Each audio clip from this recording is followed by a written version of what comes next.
CH11 secret दरवाजा with strange girl 10,000 साल पुराना जिंक्सन। पोर्टल खुल गया था। वहां खड़े हुए सभी कल्टिवेटर एक्साइटेड होकर पोर्टल के अंदर जा रहे थे। तभी दानिश को जानी पहचानी आभा महसूस हुई। इधर उधर देखने पर दानिश को एक लड़की दिखाई दी जो किसी लड़के की बाहों में बाहें डालकर बेशर्मी से मुस्करा रही थी। ये लड़की कोई और नहीं दानिश की पुरानी प्रेमिका रानी थी, जिसने दानिश को अपने प्रेमी सम्राट के साथ मिलकर धोखा दिया था। दानिश रानी को सम्राट के साथ देखकर आपे से बाहर हो गया। गुस्से में वो ये भी भूल गया था कि अभी वो इतना ताकतवर नहीं हुआ है कि उनका सामना कर सके।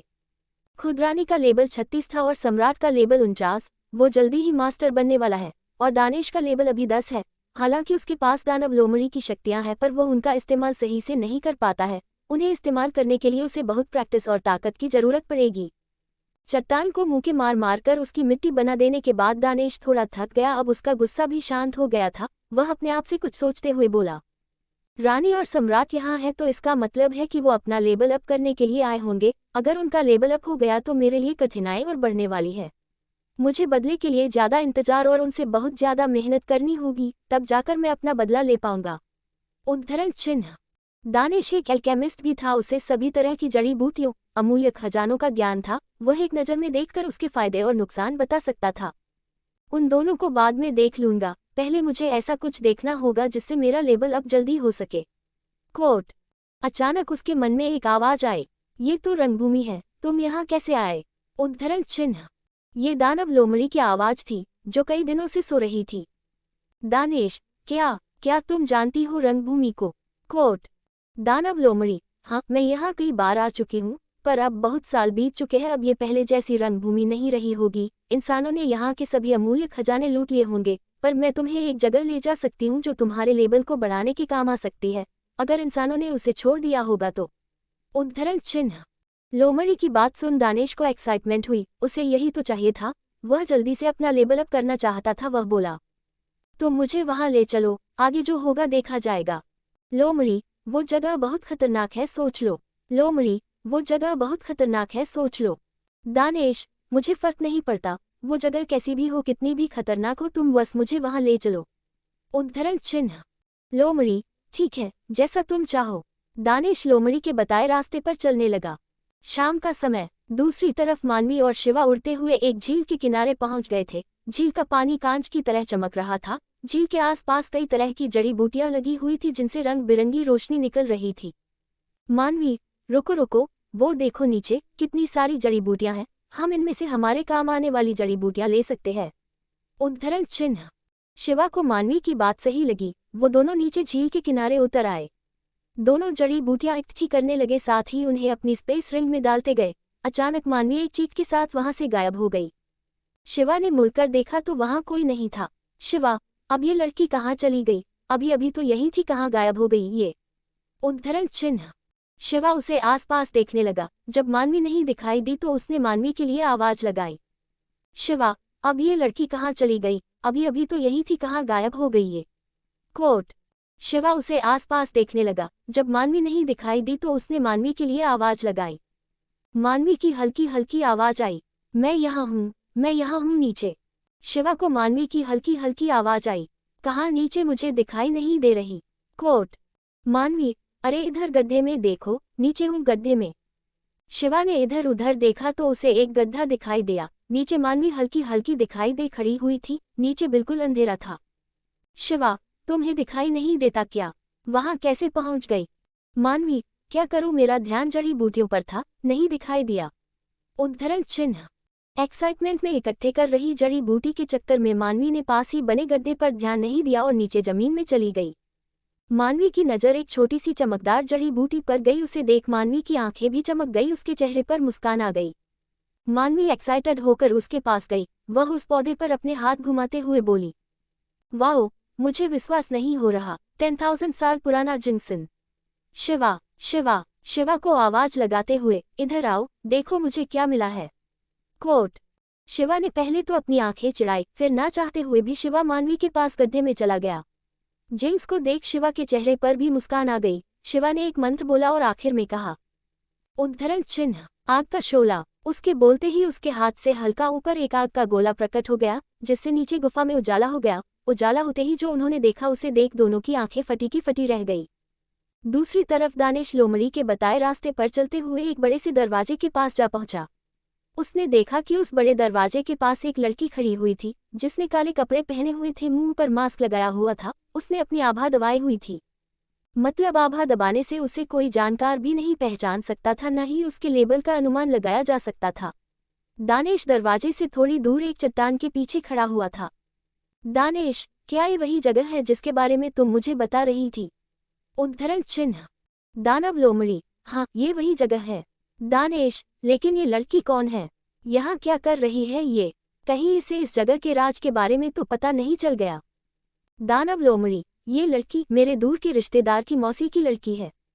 दानिश, क्या सच में? उद्धरण चिन्ह। दानव लोमड़ी, अरे पागल इंसान, अब मुझे क्या पता ये लड़की कौन है, यहाँ क्या कर रही है? मेरी कोई रिश्तेदार थोड़ी है जो मुझे पता होगा। दानिश को विश्वास नहीं हुआ दानव लोमड़ी उसके साथ मजाक रही थी।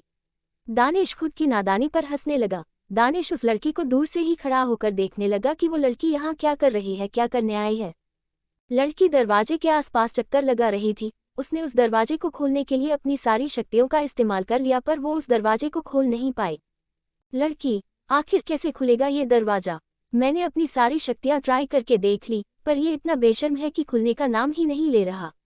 अरे मेरे बाप, दरवाजा तू ही बता दे कैसे खुलेगा तो। मैं वो ही ट्राई करके देख लूंगी। लड़की दरवाजे के सामने हाथ जोड़ने लगी, उसके सामने बार बार सिर झुका रही थी। दानिश उसकी हरकतें देख दूर खड़ा हंस रहा था। उसे वो लड़की बहुत मजाकिया लग रही थी। मतलब ऐसा कोई करता है क्या? दरवाजे से रिक्वेस्ट कर रही है कि वो खुल जाए। कौन थी ये लड़की? क्या था इस रहस्यमयी दरवाजे के पीछे? आखिर क्या देखकर मानवी और शिवा की आंखें फटी की फटी रह गई। 12 प्यारी और ईमानदार चोरनी मानवी शिवा खतरे में। दानिश दानव लोमड़ी के कहे अनुसार एक बहुत प्राचीन दरवाजे के सामने आ गया था, जो काफी बड़ा और मजबूत था। दानिश ने देखा कि दरवाजे के सामने एक लड़की काले कपड़े काला मास्क लगाए खड़ी हुई थी, जो दरवाजे को खोलने की कोशिश कर रही थी। आखिर में सारी शक्तियों का इस्तेमाल करने के बाद दरवाजा नहीं खुला तो लड़की दरवाजे के सामने हाथ जोड़ने लगी, उसके सामने सिर झुकाकर मिन्नतें कर रही थी कि ओ दरवाजे खुल जा, मैं तेरे सामने हाथ जोड़ती है, तुम कहो तो तुम्हारे पैर पड़ लूं, पर तुम्हारे पैर है कहाँ है? चलो छोड़ो, कम से कम इतना तो सोचो, इतनी सुंदर लड़की तुमसे बड़े प्यार से रिक्वेस्ट कर रही है, इतने में तो कोई पत्थर दिल इंसान भी मुझ पर फिदा होकर अपनी सारी धन दौलत मेरे नाम कर देता, पर तुम्हारे भाव तो इंसान से भी ज्यादा है, मान ही नहीं रहे हो। उसकी बातें सुनकर अब दानिश से रहा नहीं गया, वह जोर जोर से ठहाके मारकर हंसने लगा। हंसते हंसते उसने अपना पेट पकड़ लिया। लड़की किसी को अपने ऊपर हंसता देख सतर्क हो गई, उसने अपनी तलवार बाहर निकाल ली। दानिश हंसता हुआ लड़की की तरफ बढ़ने लगा। लड़की ने अपनी तलवार दानिश की तरफ घुमा दी और बोली, कौन हो तुम? उद्धरण चिन्ह। रंगभूमि ऐसी जगह है जहां लोग लालच की वजह से अपने साथी का भी कत्ल कर देते हैं, जबकि दानिश तो उसके लिए अनजान था, वह उस पर कैसे भरोसा कर सकती थी। तलवार को देख दानिश वहीं रुक गया, पर उसकी हंसी रुकने का नाम नहीं ले रही थी। लड़की, मैंने पूछा कौन हो तुम? अगर अब हंसना बंद नहीं किया तो अभी तुम्हारे टुकड़े टुकड़े कर दूंगी। उद्धरण चिन्ह।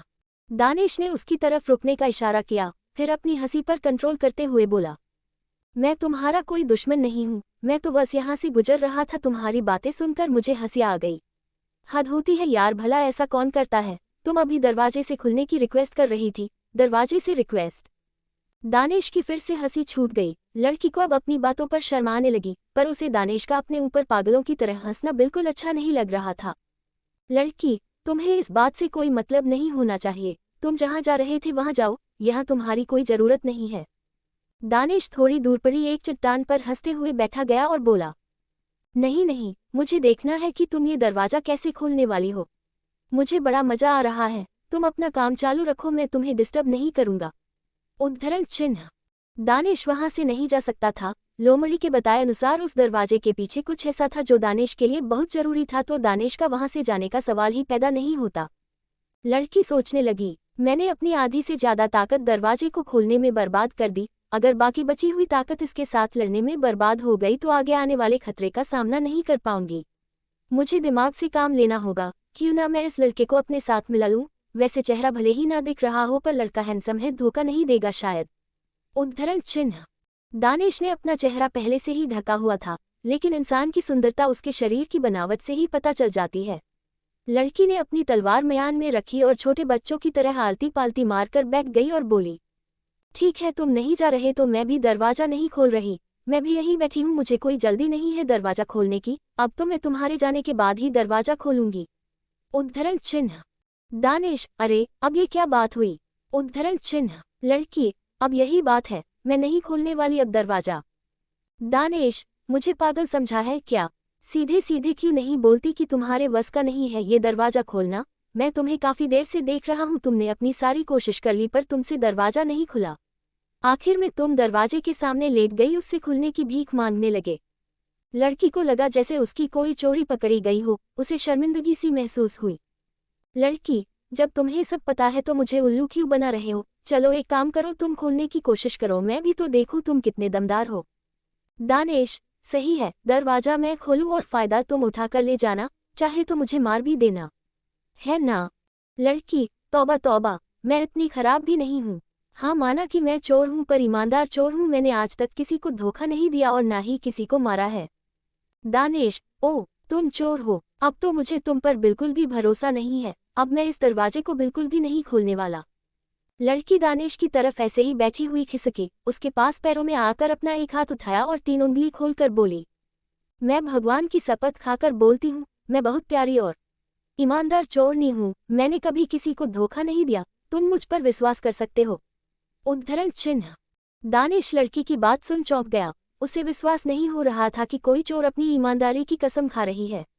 दोनों की इधर बहस चालू थी, उधर दूसरी तरफ जब शिवा ने आग का गोला जलाया तो गुफा में उजाला हो गया। वहां 10,000 साल पुराने जिंक्सन के अलावा बहुत सारी महंगी और महत्वपूर्ण जड़ी बूटियां थीं जिनके बारे में उन्होंने आज तक पढ़ा और सुना था लेकिन देखा नहीं था। उन्हें देख दोनों की आंखें फटी की फटी रह गई। मानवी, ओ माय गॉड, इतनी सारी और वो भी इतनी कीमती जड़ी बूटियां, हम तो मालामाल हो गए। गुरुजी इन्हें देख बहुत खुश हो जाएंगे। अब हमारे विद्यालय में किसी कल्टीवेटर को संसाधनों की कमी नहीं पड़ेगी। उद्धरण चिन्ह। उन्हें देख मानवी बहुत खुश थी। दोनों ने जल्दी से वहां की सारी जड़ी बूटियों को अपनी स्पेस रिंग में डाला और खड़े से बाहर आ गए। बाहर आते ही मानवी बोली, शिवा, मजा आ गया आज तो, हमारा तो जैकपॉट ही लग। मानवी ने इतना बोला ही था कि उसके शब्द उसके मुंह में ही रह गए। उनके सामने 4 लड़के खड़े हुए थे, उन सभी के चेहरे पर एक डेविल स्माइल थी। जब मानवी चीख के साथ नीचे गिरी उसके बाद शिवा ने उसे आवाज भी लगाई। उनकी आवाज सुनकर पास से गुजर रहे 4 लड़के उनकी तरफ आ गए थे, पर यहाँ आने के बाद उन्हें कोई दिखाई नहीं दिया। वो बस जाने ही वाले थे कि इतने में मानवी और शिवा बाहर आ गए। मानवी के मुंह से जैकपॉट की बात सुन उन सभी के चेहरे पर डेविल स्माइल आ गई थी। एक लड़का थोड़ा आगे आया और बोला, ओह, जैकपॉट लगा है, थोड़ा हमें भी बताओ कैसा जैकपॉट लगा है तुम्हारा, थोड़ा हम भी तो जाने। उन चारों का लेवल 30 से ऊपर का था, लेकिन मानवी का लेवल उनसे बहुत कम था। अकेला शिवा उन चारों से अकेला मुकाबला नहीं कर सकता था। उन्हें देख मानवी और शिवा के कदम थोड़े पीछे हट गए। उन्हें अपने सिर पर खतरा मंडराता हुआ दिखाई दे रहा था। तभी दूसरा लड़का भी आगे आया और अपनी तलवार पर अपना हाथ घुमाते हुए बोला, हाँ हाँ, बताओ ना, कैसा जैकपॉट लगा है तुम्हें? उद्धरण चिन्ह। उन लड़कों की आंखों में लालच साफ दिखाई दे रहा था। उन्हें देख लग रहा था कि वो किसी भी समय उन दोनों पर हमला कर देंगे। शिवा और मानवी दोनों सतर्क हो गए। उन दोनों ने म्यान में रखी अपनी तलवार पर अपने हाथ रख लिए, वो भी लड़ाई के लिए तैयार थे। क्या होने वाला है मानवी और शिवा के साथ? क्या दोनों उनका सामना कर पाएंगे? क्या दानिश करेगा चोरनी लड़की पर भरोसा? चौथी दानिश गया चांदनी के साथ अंदर मानवी का प्लान। शिवा और मानवी के गड्ढे से बाहर निकलते ही मानवी बोली, शिवा, आज तो हमारा जैकपॉट ही लग। मानवी ने इतना बोला ही था कि उसे सामने खड़े हुए 4 लोग दिखाई दिए जिनके लेवल 30 से ऊपर का था। उन्हें देख मानवी की आवाज जहां थी वहीं अटक गई। वो चारों मानवी के चिल्लाने की आवाज सुनकर वहां आ गए थे। वो जानना चाहते थे कि मानवी को कौन सा जैकपॉट लगा है। उनमें से जो अपनी तलवार पर हाथ घुमा रहा था वह बोला, लगता है मेरी तलवार को बोरियत महसूस हो रही है, काफी दिन हो गए इसने किसी का खून नहीं चखा। सोच रहा हूँ आज इसकी बोरियत खत्म कर दी जाए, क्या बोलते हो साथियों? उसके एक साथी ने कहा, हाँ हाँ, जब तलवार हमारा ख्याल रखती है तो हमारा फर्ज बनता है कि हम भी अपनी तलवार का ख्याल रखें। आपको अपनी तलवार की इच्छा पूरी करनी चाहिए। कोट। शिवा धीमी आवाज में मानवी से बोला, तुम निकलो यहाँ से, मैं इन्हें रोकने की कोशिश करता हूँ।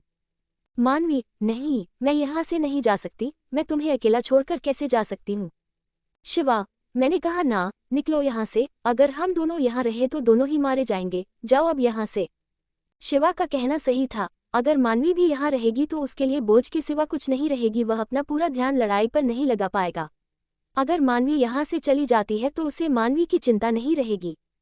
मानवी ना चाहते हुए भी वहां से जाने को तैयार हो गई। अब मानवी उनके सामने वहां से भाग तो नहीं सकती थी। उसके दिमाग में एक आइडिया आया। वह आगे आए और उनके सामने थोड़ा झुककर बोली, आप सभी सीनियर को हम जूनियर से लड़ने की कोई जरूरत नहीं है। हम हमारे सीनियर की इज्जत करते हैं, बल्कि हम तो चाहते हैं हमारे साथ आप जैसे सीनियर हों ताकि हम उनके साथ सुरक्षित महसूस कर सके।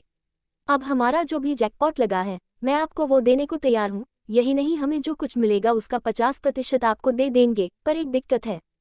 बोलकर मानवी ने अपना मुंह थोड़ा उदास बना लिया। अभी जो लड़का अपनी तलवार साफ कर रहा था वह अपने बारे में एक सुंदर लड़की से बड़ाई सुनकर सीना तान कर खड़ा हो गया और बोला, ओह रियली, मुझे पता नहीं था तुम दोनों इतने समझदार होंगे।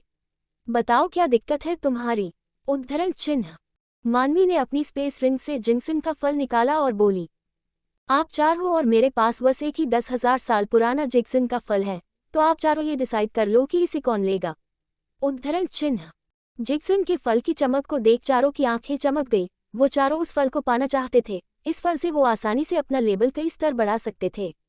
शिवा मानवी को अजीब नजरों से देखने लगा। उसे समझ नहीं आ रहा था कि ये लड़की आखिर करना क्या चाहती है। जिस चीज को वो उनसे बचाना चाहता था उसी को मानवी ने उन सभी के सामने रख दिया। पर चारों की आंखों फल के लिए लालच देखकर शिवा समझ गया कि मानवी की चाल क्या थी, और उसकी चाल काम भी कर रही थी। वो चारों एक साथ मानवी की तरफ उस फल को लेने के लिए बढ़े। चारों ने एक साथ फल की तरफ हाथ बढ़ाया, लेकिन मानवी ने अपना हाथ पीछे की ओर खींच लिया। चारों मानवी की तरफ घूरने लगे तो मानवी ने बड़े ही प्यार से रिझाने वाली आवाज में कहा, सीनियर, मैंने कहा ना, ये आप में से किसी एक को ही मिल सकता है। अब आप ही बताओ कि मैं ये किसे दूं।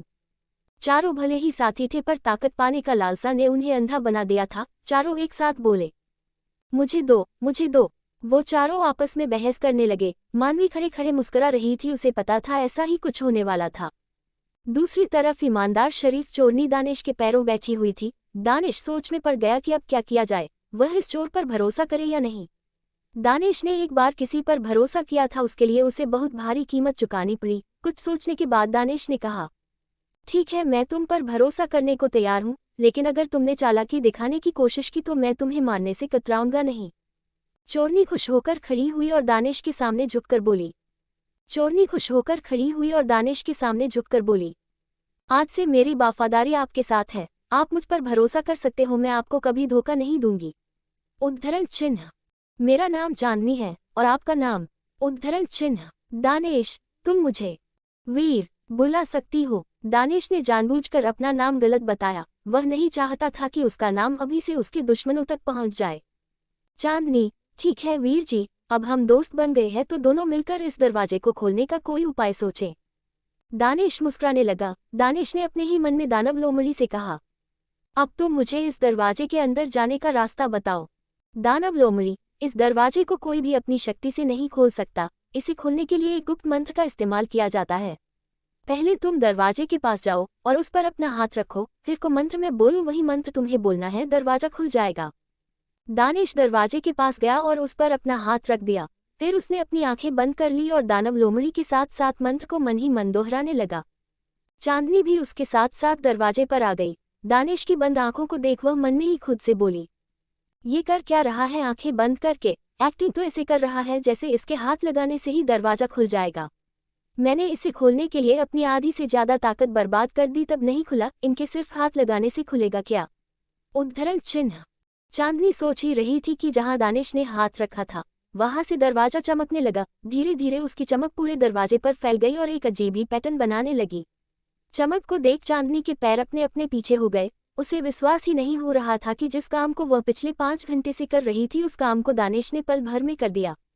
चांदनी, इस लड़के में कुछ बात तो है, आखिर इसका लेबल क्या होगा? और इसे दरवाजे को खोलने की तकनीक के बारे में कैसे पता? लगता है इस लड़के के पास बहुत से राज है। मुझे इस लड़के में दिलचस्पी बढ़ती जा रही है। उद्धरण चिन्ह। दानिश ने दरवाजे से हाथ हटाया और थोड़ा पीछे हट गया। दरवाजा धीरे धीरे बाहर की तरफ खुलने लगा। दरवाजे के खुलते ही अंदर से चमगादड़ों का एक झुंड बाहर आया जो उनके ऊपर से जाने लगा। कुछ उनकी तरफ भी आ रहे थे।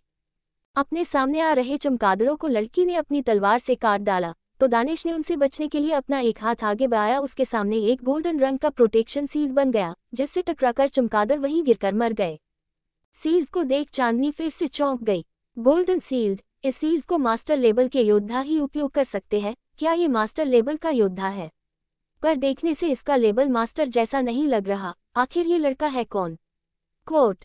दानिश ने अपनी शील्ड हटाए और दरवाजे के अंदर जाते हुए चांदनी से बोला, चलो अब अंदर चलते हैं।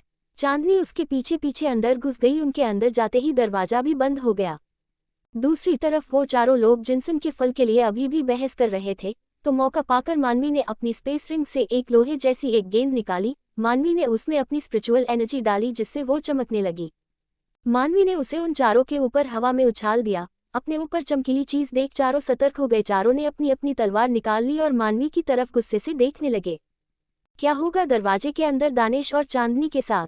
क्या चांदनी भी रानी की तरह दानिश को धोखा देगी? क्या ये चारों मानवी पर हमला कर देंगे? मानवी ने क्या फेंका था उनके ऊपर? च 14 दानिश के हाथ लगा खजाना। चारों लड़के जिनसन के लिए बहस कर रहे थे। मानवी ने मौके का फायदा उठाया और उनके ऊपर एक चमकीली बॉल फेंक दी जो उनके ऊपर हवा में रुक गई। उससे एक चमकदार रोशनी निकली। लड़के रोशनी देख सतर्क हो गए। उन्होंने अपनी तलवार बाहर निकाल ली और मानवी को गुस्से से घूरने लगे। लेकिन अब बहुत देर हो चुकी थी। मानवी ने अपनी चाल चल दी। वो लड़के जैसे ही मानवी पर हमला करने के लिए आगे बढ़े तभी उनके चारों ओर एक पिंजरा बन गया। चारों पिंजरे से टकराकर वापस उसी में गिर गए। शिवा मुस्कुराते हुए, वाह क्या दिमाग लगाया है मानवी तुमने, मान गया तुम्हें। मानवी अपनी कॉलर ऊपर की और अपना एक पैर पत्थर पर रख स्टाइल में बोली, क्यों वे चूजों, फंस गए ना मेरे जाल में। सिर्फ ताकतवर होने से कुछ नहीं होता, आदमी के पास दिमाग भी होना चाहिए जो तुम्हारे पास नहीं है। गधे हो तुम लोग, गधे जो एक लड़की की बातों में इतनी आसानी से आ गए। अब रहो यही तुम्हारी सही जगह यही है। मानवी की बातें सुन उन्हें गुस्सा आ गया। उनमें से एक लड़के ने अपनी तलवार से पिंजरे पर वार किया लेकिन उल्टा उसे ही एक बिजली का झटका लगा और वापस जमीन पर गिर गया। उसके मुंह से खून निकलने लगा। दूसरा लड़का उसके पास गया और उसे सहारा देते हुए बोला, तुम ठीक हो? उद्धरण चिन्ह। उस लड़के ने अपना सिर हाँ में हिला दिया। मानवी उन पर हंसते हुए बोली, अब कोई फायदा नहीं है, तुम इस पिंजरे से बाहर नहीं निकल सकते। हाँ हाँ हाँ, चलो शिवा अब हमें यहाँ से चलना चाहिए। मानवी वहाँ से शिवा के साथ चल दी। उन चारों में से एक लड़का मानवी से चिल्लाते हुए बोला, मैं तुझे छोड़ूंगा नहीं। जब भी तू अगली बार मिलेगी तो तेरी बोटी बोटी कर, कुत्तों को नहीं खिलाया तो मेरा नाम बदल देना। मानवी ने बिना पीछे देखे उसे अपने एक हाथ की बीच की उंगली दिखा दी। Middle finger medium light skin tone, middle finger medium light skin tone. अवे साले मैं तेरा नाम भी नहीं जानती। अगर नाम बदलने का इतना ही शौक है तो मैं तेरा नाम कुत्ता रख दूंगी। अब मैं चलती हूँ, बाय बाय, अपना ध्यान रखना। Middle finger medium light skin tone, middle finger medium light skin tone. Shiva और मानवी दोनों तलवार पर खड़े हुए और उड़ गए। मानवी की बात सुन वो लड़का गुस्से में बोला, मैं इस हरामजादी कुटी को नहीं छोड़ने वाला। दूसरा लड़का, वो यहाँ से कहाँ जाएगी, उसे हम बाद में देख लेंगे। पहले इस पिंजरे से बाहर निकलने की सोचो, इससे पहले कि यहाँ कोई आ जाए और दोबारा हमारा फायदा उठा ले। हमें यहाँ से निकलना होगा। तीसरा लड़का, हाँ पहले हमें यहाँ से बाहर निकलना होगा। पिंजरे पर सीधा वार करना खतरनाक हो सकता है। ये तो हमने देख ही लिया, पिंजरा पलटवार करता है। पहला लड़का जो जख्मी हुआ, हमें अपनी स्पिरिचुअल पावर एक करनी होगी, उसके बाद से शायद बात बन जाए। दूसरा, हाँ बात तो ठीक है पर उसके इस्तेमाल से हमारी सारी एनर्जी खत्म हो जाएगी। अगर उस दौरान हम पर किसी ने हमला कर दिया तो हम क्या करेंगे? पहला लड़का कुछ सोचने के बाद बोला, ऐसा करते हैं, तुम तीनों अपनी स्पिरिचुअल पावर का इस्तेमाल करना, तब तक मैं अपना घाव ठीक कर लेता हूँ, साथ ही मेरी स्पिरिचुअल एनर्जी भी वापस आ जाएगी। अगर किसी ने हमला किया तो मैं उन्हें रोक सकता हूँ। बाकी तीनों इस बात पर राजी हो गए। जख्मी लड़के ने अपनी स्पेस रिंग से एक जादुई गोली निकली और उसे निगल गया और अपनी आंखें बंद कर बैठ गया। बाकी तीनों एक दूसरे से हाथ पकड़कर अपनी स्पिरिचुअल पावर एक करने लगे। उन तीनों के शरीर से रोशनी निकलने लगी। तीनों रोशनी से चमक रहे थे। तीनों के शरीर पर मानो किसी चीज का प्रेशर था जिसकी वजह से वो मुश्किल से खड़े रह पा रहे थे। उनके बाल हवा में ऊपर खड़े हो गए। उनका चेहरा दबाव की वजह से कुछ तिरछा सा दिखने लगा। तीनों ने अपना हाथ ऊपर पिंजरे की तरफ किया।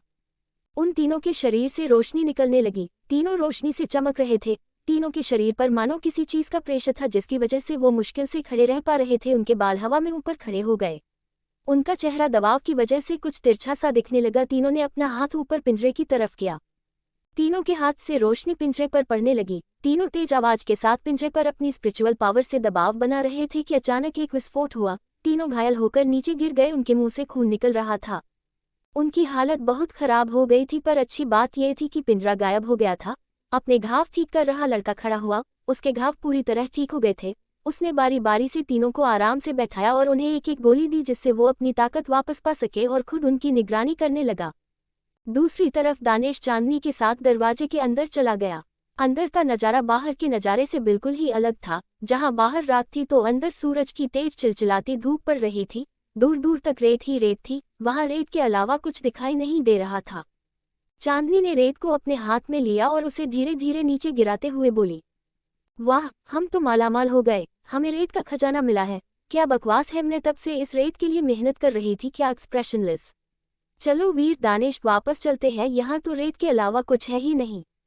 वीर रुको, बिना जांच किए कोई अनुमान मत लगाओ, क्या पता इस रेत में ही कोई खजाना छुपा हो। तुम खुद सोचो, एक बड़ा दरवाजा जिसे ताकत से खोलना नामुमकिन हो, क्या उसके अंदर सिर्फ रेत ही होगी। चांदनी को वीर का तर्क सही लगा। चांदनी, हाँ आपकी बात तो सही है, पर यहाँ इस रेत में कौन सा खजाना हो सकता है। उद्धरण चिन्ह। वीर रेगिस्तान में आगे बढ़ गया, चांदनी भी उसके पीछे पीछे चलने लगी।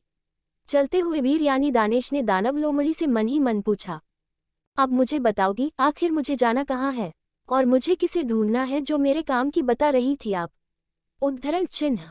दानव लोमड़ी, तुम्हें अब तक पता नहीं चला। अरे ये रेगिस्तान ही है वो खजाना जिसके लिए तुम्हें यहाँ लाई हूँ। लोमड़ी की बात सुन दानेश के पैर वहीं रुक गए। उसे समझ नहीं आया लोमड़ी क्या कहना चाहती थी, तो दानेश ने दोबारा पूछा, क्या अब ये रेत किस तरह का खजाना है और ये मेरे किस काम की। दानव लोमड़ी, जरा यहाँ की स्पिरिचुअल एनर्जी महसूस करो, यहाँ की एनर्जी तुम्हें बाहर की एनर्जी से ज्यादा नहीं लगी। उद्धरण चिन्ह। दानेश ने अपनी आंखें बंद की और वहाँ की एनर्जी को महसूस किया। वास्तव में वहाँ की एनर्जी बहुत ही ज्यादा थी। रंगभूमि में जहाँ कल्टीवेशन 2 गुनी रफ्तार से कर सकते थे, वहीं इस रेगिस्तान में कल्टीवेशन 5 गुनी रफ्तार से होता था। दानव लोमड़ी, यहाँ कल्टीवेशन 5 गुनी रफ्तार से होता है। इसके अलावा इसका एक फायदा और है, दरवाजे के अंदर का समय बाहर की दुनिया के समय के मुकाबले बहुत धीमा है। अगर यहाँ पर तुम 10 दिन बिताते हो तो बाहर सिर्फ 1 दिन ही बीतेगा। उद्धरण चिन्ह। दानव लोमड़ी की बात सुन दानेश बहुत खुश हो गया, लेकिन चांदनी की वजह से वह अपनी खुशी जाहिर नहीं कर सकता था। पर उसके मुंह पर थोड़ी मुस्कान जरूर आ गई और उधर चांदनी के माथे पर पसीने की बूंद। चांदनी, वीर, मैं यहाँ अब और नहीं रुक सकती, यहाँ का तापमान मुझसे सहन नहीं हो रहा। प्लीज मुझे बाहर ले चलो। अगर तुम्हें यहाँ खजाना ढूंढना है तो तुम ढूंढ लेना, पर मुझे यहाँ से बाहर निकालो। दानव लोमड़ी ने दानेश से कुछ कहा जिस पर दानेश को विश्वास ही नहीं हुआ। दानेश, क्या आप सच बोल रही हो? अगर ऐसा है तो चांदनी का यहाँ से जाना बहुत जरूरी है। अच्छा चांदनी, मैं तुम्हें बाहर तो छोड़ दूंगा, पर मुझे एक स्पेस रिंग चाहिए। मेरी आते समय एक लड़ाई में खो गई, तुम्हारे पास तो एक्स्ट्रा रिंग होगी शायद। चांदनी, ठीक है, मैं तुम्हें रिंग दे दूंगी, पर मुझे बाहर जाना है, तुम दरवाजा खोलो पहले।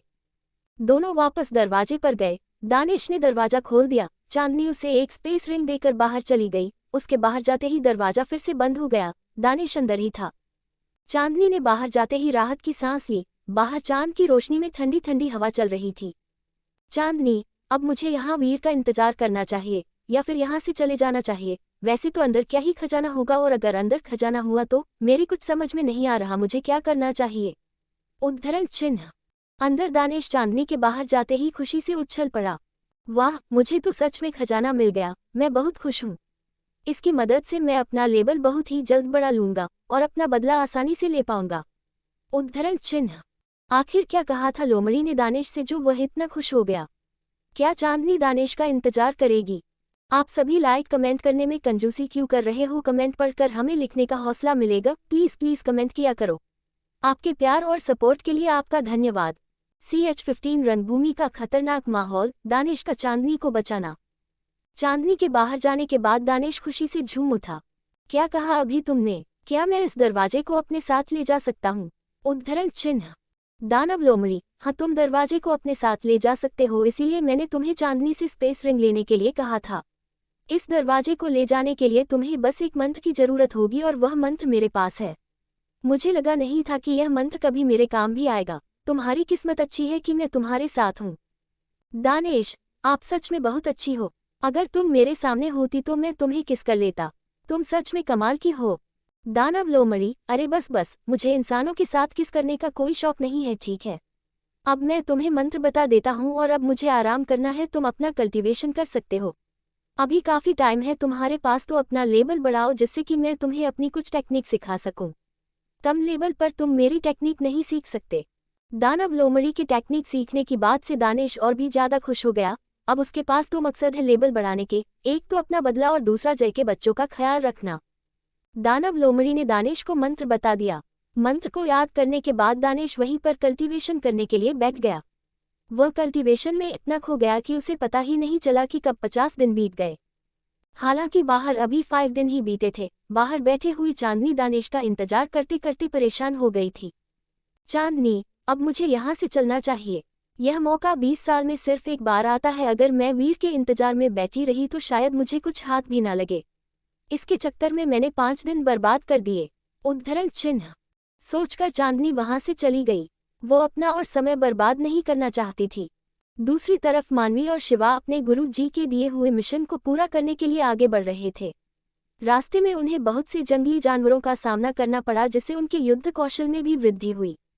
साथ ही साथ मानवी ने हाई लेवल बेस्ट की कोर को ऑब्जर्व किया, जिससे उसका लेवल 18 से 20 हो गया और शिवा का लेवल 28 से 31। मानवी, शिवा, हम लगातार 5 दिनों से घूम रहे हैं, लेकिन गुरु जी ने जिस चीज के बारे में बताया था वह तो हमें अभी तक नहीं मिली। हमें उसकी लोकेशन के बारे में भी नहीं पता। इस तरह हम उसे कैसे ढूंढ पाएंगे? शिवा, हाँ तुम्हारी बात तो सही है, पर हमें उसे किसी भी तरह ढूंढना होगा, वरना गुरुजी हम पर गुस्सा निकालने वाले हैं। वैसे हमारा लेवल तो बढ़ ही रहा है, ना हम उसे ढूंढना जारी रखेंगे। मानवी मुस्कुराते हो बोली, हम पर नहीं, तुम पर। मैं तो उनकी लाडली हूं ना, वह मुझ पर गुस्सा नहीं होंगे। तुम सिर्फ अपने बारे में सोचो। कोट। शिवा ने बिना कुछ कहे अपनी उड़ने की रफ्तार अचानक बढ़ा दी। मानवी को अचानक झटका लगा तो उसने शिवा का हाथ कसकर पकड़ लिया। अरे गुस्सा क्यों कर रहे हो? मैंने तो सच ही कहा था, तुम सिर्फ अपने बारे में सोचो, मुझे कुछ नहीं होने वाला। उद्धरण चिन्ह शिवा, अब तुम अपनी बकबक बंद करो, वरना तुम्हें ऊपर से नीचे फेंक दूंगा। मानवी हन मुंह बनाकर रह गई। 5 दिन बाद दानिश को कल्टीवेशन करते हुए 10 दिन बीत गए थे, यानी कि दरवाजे के अंदर उसे 100 दिन हो गए थे।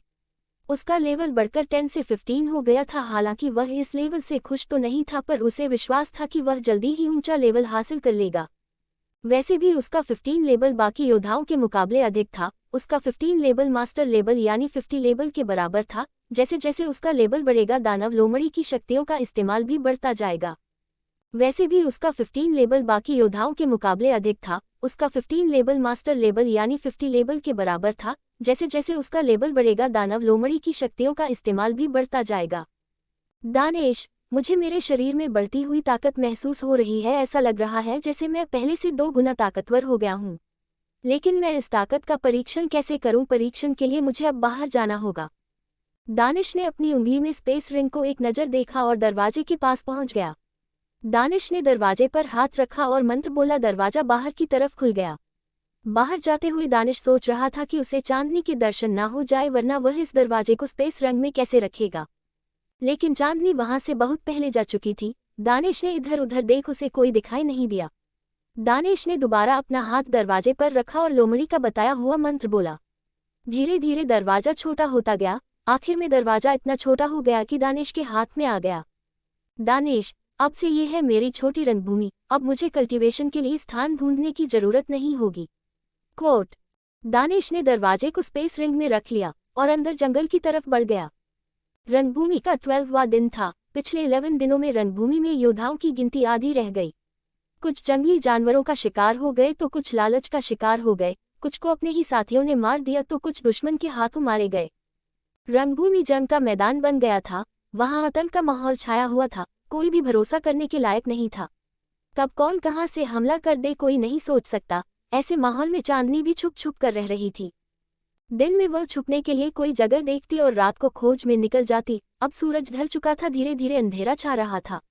चांदनी गुफा से बाहर आए। उसने पहले इधर उधर देखा कोई है तो नहीं। जब उसे लगा कि यहाँ कोई नहीं था तो वह बाहर आ गई। वह कुछ दूर चली ही थी कि उसे अपनी तरफ कोई आता हुआ दिखाई दिया। वह जल्दी से एक पत्थर के पीछे छुप गई। चांदनी, अब कौन आ गया? अभी बाहर निकली नहीं कि कोई आ धमका। मैं अब वापस भी नहीं जा सकती। इतने दिन निकल गए और मेरे पास अभी पर्याप्त साधन भी नहीं हुई है। थोड़ी देर यही रुकती हूँ, शायद ये चला जाए। सामने से आ रहा इंसान जब उसके नजदीक आया तो उसे देख चांदनी के मुंह पर मुस्कान आ गई। वह पत्थर के बाहर निकली और आवाज लगाती हुई बोली, वीर रुको, तुम आ गए उस दरवाजे से बाहर। वीर यानी दानिश आवाज सुनकर रुक गया। उसने चांदनी की तरफ देखा तो उसकी हालत गड़बड़ लग रही थी। उसका शरीर हल्का पीला पड़ गया था, पर फिर भी उसके चेहरे की मुस्कान मास्क से भी साफ दिखाई पड़ रही थी। दानेश, तुम ठीक तो हो? तुम बीमार दिख रही हो, कुछ हुआ है क्या? उद्धरण चिन्ह। चांदनी, तुम यहाँ अकेले क्यों घूम रहे हो? तुम्हें पता नहीं है क्या यहाँ कैसा माहौल चल रहा है? मरना चाहते हो क्या जो यूं खुले में भागे जा रहे हो? चांदनी ने दानेश के सवाल का कोई जवाब नहीं दिया, बल्कि दानेश का हाथ पकड़कर गुफा की तरफ खींचकर ले जाने लगी। भले ही चांदनी एक चोर थी, पर सच में उसका दिल साफ था। चोरी का काम भी वह मजबूरी में करती थी, अब मजबूरी क्या थी वो आगे पता चलेगी। दानेश ने महसूस किया कि चांदनी का हाथ बिल्कुल बर्फ की तरह ठंडा था। वह उसके चेहरे की तरफ देखते हुए उसके साथ चल दिया। भले ही उसे पता नहीं था कि चांदनी ऐसा क्यों कर रही थी, पर पता नहीं क्यों वो चांदनी को मना नहीं कर पाया। गुफा में अंदर जाने के बाद चांदनी ने उसका हाथ छोड़ दिया। दानेश, क्या हुआ? क्या चल रहा है यहाँ ऐसा? मैं तो बस अभी थोड़ी देर पहले उस दरवाजे से बाहर आया हूँ। चांदनी ने महसूस किया कि वीर का ऑरा पहले से बढ़ गया था, यानी उसका लेवल अप हुआ था, पर अंदाजा नहीं लगा पा रही थी वीर का लेवल कितना था। वीर, अरे बताओ भी, आखिर बात क्या है? उद्धरण चिन्ह। चांदनी का ध्यान टूटा तो वह खांसते हुए बोली, रंगभूमि के माहौल बहुत खराब है। यहाँ जंग का माहौल बना हुआ है, कोई भी कहीं से भी हमला कर देता है। अकेले बाहर निकलना खतरे से खाली नहीं है। दानेश को समझ नहीं आया कि एक चोर उसकी इतनी फिक्र क्यों कर रही थी। वह सीधे तौर पर उस पर भरोसा भी नहीं कर सकता था। दानेश, जब तुम्हें पता है कि कोई भी कहीं से हमला कर सकता है तो तुम्हें मुझसे डर नहीं लग रहा क्या? मैं भी तो तुम पर हमला कर सकता हूं ना, फिर मुझे अपने साथ अंदर क्यों क्या आई? चांदनी हल्की सी मुस्कान के साथ बोली, शायद तुम भूल गए मैं चोर हूँ। मैं इंसान को एक नज़र में देख पहचान जाती हूँ वो कैसा है। मुझे तुम पर विश्वास है, तुम मुझे धोखा नहीं दोगे। अचानक बोलते बोलते चांदनी बेहोश होकर नीचे गिरने लगी। उसका सिर पत्थर पर लगने वाला था। दानेश ने जल्दी उसे कमर से पकड़ लिया। दानेश ने उसे कमर से ऐसे ही पकड़कर हिलाते हुए जगाने की कोशिश की, लेकिन वह नहीं जागी। दानेश ने उसे नीचे जमीन पर लिटाया, फिर उसका हाथ पकड़कर उसकी नब्ज चेक करने लगा। दानेश, इसे तो शीत जहर दिया गया है, अगर जल्द ही इसका इलाज नहीं हुआ तो यह मर जाएगी। उद्धरण चिन्ह। दानेश जल्दी से बाहर गया और कुछ लकड़ी लेकर आया। उसने आग जलाई और चांदनी को उसके पास लेटा दिया और खुद उसकी हथेली को रगड़ने लगा। वो कभी उसकी हथेली तो कभी पैर के तलवे रगड़ रहा था। दानेश, इसे ये जहर जानबूझकर दिया गया है, लेकिन रंगभूमि में ऐसा कौन करेगा? मेरे पास अभी इस जहर का तोड़ भी नहीं है, कैसे बचाओ इस लड़की को? दानेश सोचते हुए काफी देर तक उसे गर्म करने की कोशिश करता रहा। शीत जहर में इंसान ठंडा होता जाता है और आखिर में वह अंदर से बर्फ की तरह जम जाता है और मर जाता है। दानेश को इस जहर का अब बस एक ही इलाज नजर आ रहा था, लेकिन वो किसी अनजान लड़की के साथ ऐसा नहीं करना चाहता था। वो लड़की उसके बारे में क्या सोचेगी, यही सोचकर वो खुद को रोक रहा था। समय निकलता जा रहा था। चांदनी की हालत बद से बदतर होती जा रही थी। आखिर में दानेश ने चांदनी को बचाने का मन बना ही लिया, वो भी उसके साफ दिल को देखकर। वह साफ दिल इंसान को ऐसे मरते हुए नहीं छोड़ सकता था। दानेश, अब भले ही ये मुझे गली दे, पर मुझे अब ये करना ही होगा। चांदनी, मुझे माफ करना। दानेश ने आग में और लड़की डाली, फिर धीरे धीरे चांदनी के कपड़े उतारने लगा। जैसे जैसे वह उसके कपड़े उतार रहा था उसकी धड़कन बढ़ती जा रही थी। चांदनी के कपड़े उतारने के बाद दानेश ने अपने कपड़े उतारे और चांदनी से चिपक कर सो गया। दानेश ने चांदनी को अपनी बाहों में लिया और उसके सीने पर हाथ रख उसके अंदर एनर्जी देने लगा। धीरे धीरे चांदनी का शरीर गर्म होने लगा। उसे पूरा होश नहीं आया था, लेकिन किसी मर्द के स्पर्श ने उसे उत्तेजित कर दिया था। चांदनी दानेश की तरफ पलटी और दानेश के मुंह पर हाथ रख अपने होठ दानेश के होठों पर रख दिए। इतनी देर किसी लड़की से चिपके रहने के बाद दानेश भी उत्तेजित हो गया था, वह भी चांदनी का साथ देने लगा। रंगभूमि के इस खौफनाक माहौल में इन दोनों का मधुर मिलन चल रहा था। दोनों एक दूसरे में इतना खो गए कि उन्होंने मिलकर सब कुछ कर लिया, लेकिन चांदनी अभी भी अपने पूरे होश में नहीं थी। दानेश को लगा कि अब खतरा टल चुका है, तो वह खड़ा हुआ और अपने कपड़े पहने, फिर चांदनी को भी उसके कपड़े पहना दिए। क्या होगा जब चांदनी को पता चलेगा कि उसके साथ क्या हुआ था? दानेश कैसे सामना करेगा चांदनी के सवालों का? क्या होने वाला बाला है रंगभूमि में आगे? 16 दानेश मीट अ जादूगर। चांदनी को किसी ने शीत जहर दिया था, तो वह बेहोश होकर गिर गई। दानेश के पास उस जहर की काट नहीं होने की वजह से उसके पास चांदनी के शरीर को अंदर से गर्म करने का सिर्फ एक ही उपाय बचा था। अगर दानेश उसके साथ नहीं सोया तो वह शीत जहर से जमकर मर जाती। दानेश ये होने नहीं दे सकता था, तो दानेश चांदनी के पास अपने कपड़े उतार कर सो गया। दोनों बिना कपड़ों के थे तो दोनों ही उत्तेजित हो गए और जो नहीं करना चाहिए था वही कर बैठे। थोड़ी देर बाद जब चांदनी की हालत में सुधार दिखाई दिया तो दानिश वहां से खड़ा हुआ और चांदनी को उसके कपड़े पहना दिए। काफी देर इंतजार करने के बाद जब चांदनी को होश नहीं आया तो दानिश ने फिर से उसकी नब्ज चेक की। दानिश, अब इसकी हालत नॉर्मल है, अब इसकी जान को कोई खतरा नहीं है, मुझे यहाँ से चलना चाहिए। उद्धरण चिन्ह। दानिश ने अपनी स्पिरिचुअल एनर्जी से वहां हवा में चांदनी के लिए एक पत्र लिखा, जो चांदनी के पढ़ते ही गायब हो जाएगा। पत्र लिखकर दानिश वहां से चला गया। अब थोड़ी देर में सुबह होने वाली ही थी। योद्धा जो कमजोर थे वो अपनी अपनी छुपने की जगहों पर वापस आ रहे थे। सूरज निकलने से पहले सारी रंगभूमि ऐसी हो गई जैसे कि वहां कोई इंसान ही नहीं हो। दानिश पास में ही वह रही एक नदी के पास गया। उसने अपना मुंह धोया और पानी पीने लगा, तभी उसे पीछे झाड़ियों से किसी के सरसराने की आवाज आई। दानिश ने उधर देखा तो झाड़ियां हल्की हल्की हिल रही थी। दानिश दबे पांव उधर गया। दानिश ने एक साथ झाड़ियों को साइड किया तो किसी की आवाज आई, नहीं नहीं, मुझे मत मारो, प्लीज मुझे मत मारो, मेरे पास जो भी है मैं तुम्हें वो दे दूंगा, पर मुझे मत मारो, मुझे जाने दो प्लीज। यह आवाज एक 20-21 साल के लड़के की थी जो अपने हाथों से अपना मुंह छुपाकर बैठा हुआ था। वह डर की वजह से पूरा कांप रहा था। उसके कपड़े फटे हुए थे, जगह जगह पर खून के निशान थे। दानिश ने उस लड़के को छूने के लिए हाथ बढ़ाया तो वह डर की वजह से पीछे खिसक गया और डर भरी आंखें से दानिश को देखने लगा। दानिश को उस लड़के की हालत पर दया आ गई। दानिश, मैं तुम्हें नहीं मरूंगा, डरो मत, क्या हुआ तुम्हें, और ये चोट कैसे लगी? दानिश ने उससे दूरी बनाते हुए कहा। लेकिन लड़का अभी भी डर की वजह से अपने पैरों को पेट की तरफ मोड़कर बैठा हुआ था। उसने अपना मुंह पैरों में छुपा लिया था। दानिश, देखो, मेरे हाथों में कोई हथियार भी नहीं है, मेरा विश्वास करो, मैं तुम्हें कोई नुकसान नहीं पहुंचाऊंगा, बाहर आ जाओ। उद्धरण चिन्ह। लड़के ने धीरे धीरे चोर निगाहों से दानिश की तरफ देखा। दानिश ने अपने दोनों हाथ ऊपर किए हुए थे। लड़के को दानिश पर थोड़ा भरोसा हुआ। वह डरते हुए झाड़ियों से बाहर आया। बाहर आने में झाड़ी में लगे कांटों की वजह से उसके कपड़े और ज्यादा फट गए। उसने साइड वाले पत्थर पर एक गोली रखी और पीछे हटते हुए बोला, इस पत्थर पर बैठ जाओ, मैं तुम्हारे घावों को भरने में तुम्हारी थोड़ी मदद कर देता हूँ। लड़का थोड़ा डरते डरते पत्थर पर जाकर बैठ गया, लेकिन उसे अभी भी डर लग रहा था कि वो उस पर पीछे से हमला ना कर दे। लड़के ने अपनी आंखें बंद की और ध्यान लगाने की कोशिश की। दानिश ने पीछे खड़े होकर अपने दोनों हाथ लड़के की पीठ पर रखे और उसे स्पिरिचुअल एनर्जी देने लगा। लड़के की हालत में धीरे धीरे सुधार आने लगा। थोड़ी ही देर में लड़के के बाहरी घाव भर गए। अंदर के घाव भरने में थोड़ा समय लगता है। दानिश उसके सामने आया और बोला, अब कैसा लग रहा है तुम्हें? लड़का, अब मैं ठीक हूँ, आपका बहुत बहुत धन्यवाद। रंगभूमि के इस जंग भरे माहौल में जहाँ कोई अपने साथी की मदद नहीं कर रहा, वहाँ आपने मेरी मदद की। आपका नाम क्या है? दानिश, मेरा नाम वीर है। अब बताओ, क्या हुआ था तुम्हारे साथ? तुम्हारे ये हालत कैसे हुई? उद्धरण चिन्ह। लड़का थोड़ा देर पहले हुई अपने साथ उस घटना को याद करके डर गया। लड़का उसे याद कर रोने लगा। सब खत्म हो गया, सबके सब मारे गए। उन राक्षसों ने सभी को मार डाला। वो इंसान नहीं, हैवान थे, हैवान। लड़का फूट फूट कर रोने लगा। दानिश को इतना तो समझ आ ही गया था कि उसके साथ जो भी हुआ है बहुत खतरनाक हुआ है, जिसकी वजह से ये अभी तक डरा हुआ है।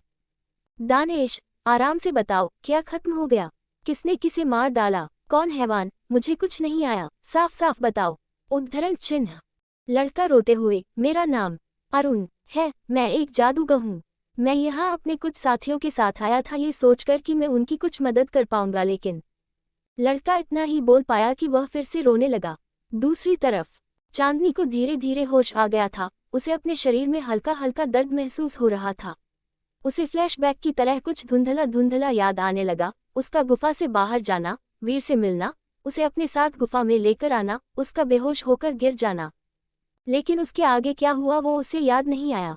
वह खड़ी हुई तो उसे कुछ अजीब सा महसूस हुआ। चांदनी ने खुद से कहा, मुझे अब ठंड नहीं लग रही, क्या मेरे शरीर का जहर खत्म हो गया? और मेरा एक लेवल भी बढ़ गया, लेकिन कैसे? उद्धरण चिन्ह। चांदनी का लेवल दानिश की दी हुई स्पिरिचुअल एनर्जी की वजह से बढ़ गया था। रात में काफी देर दानिश ने उसे स्पिरिचुअल एनर्जी दी थी।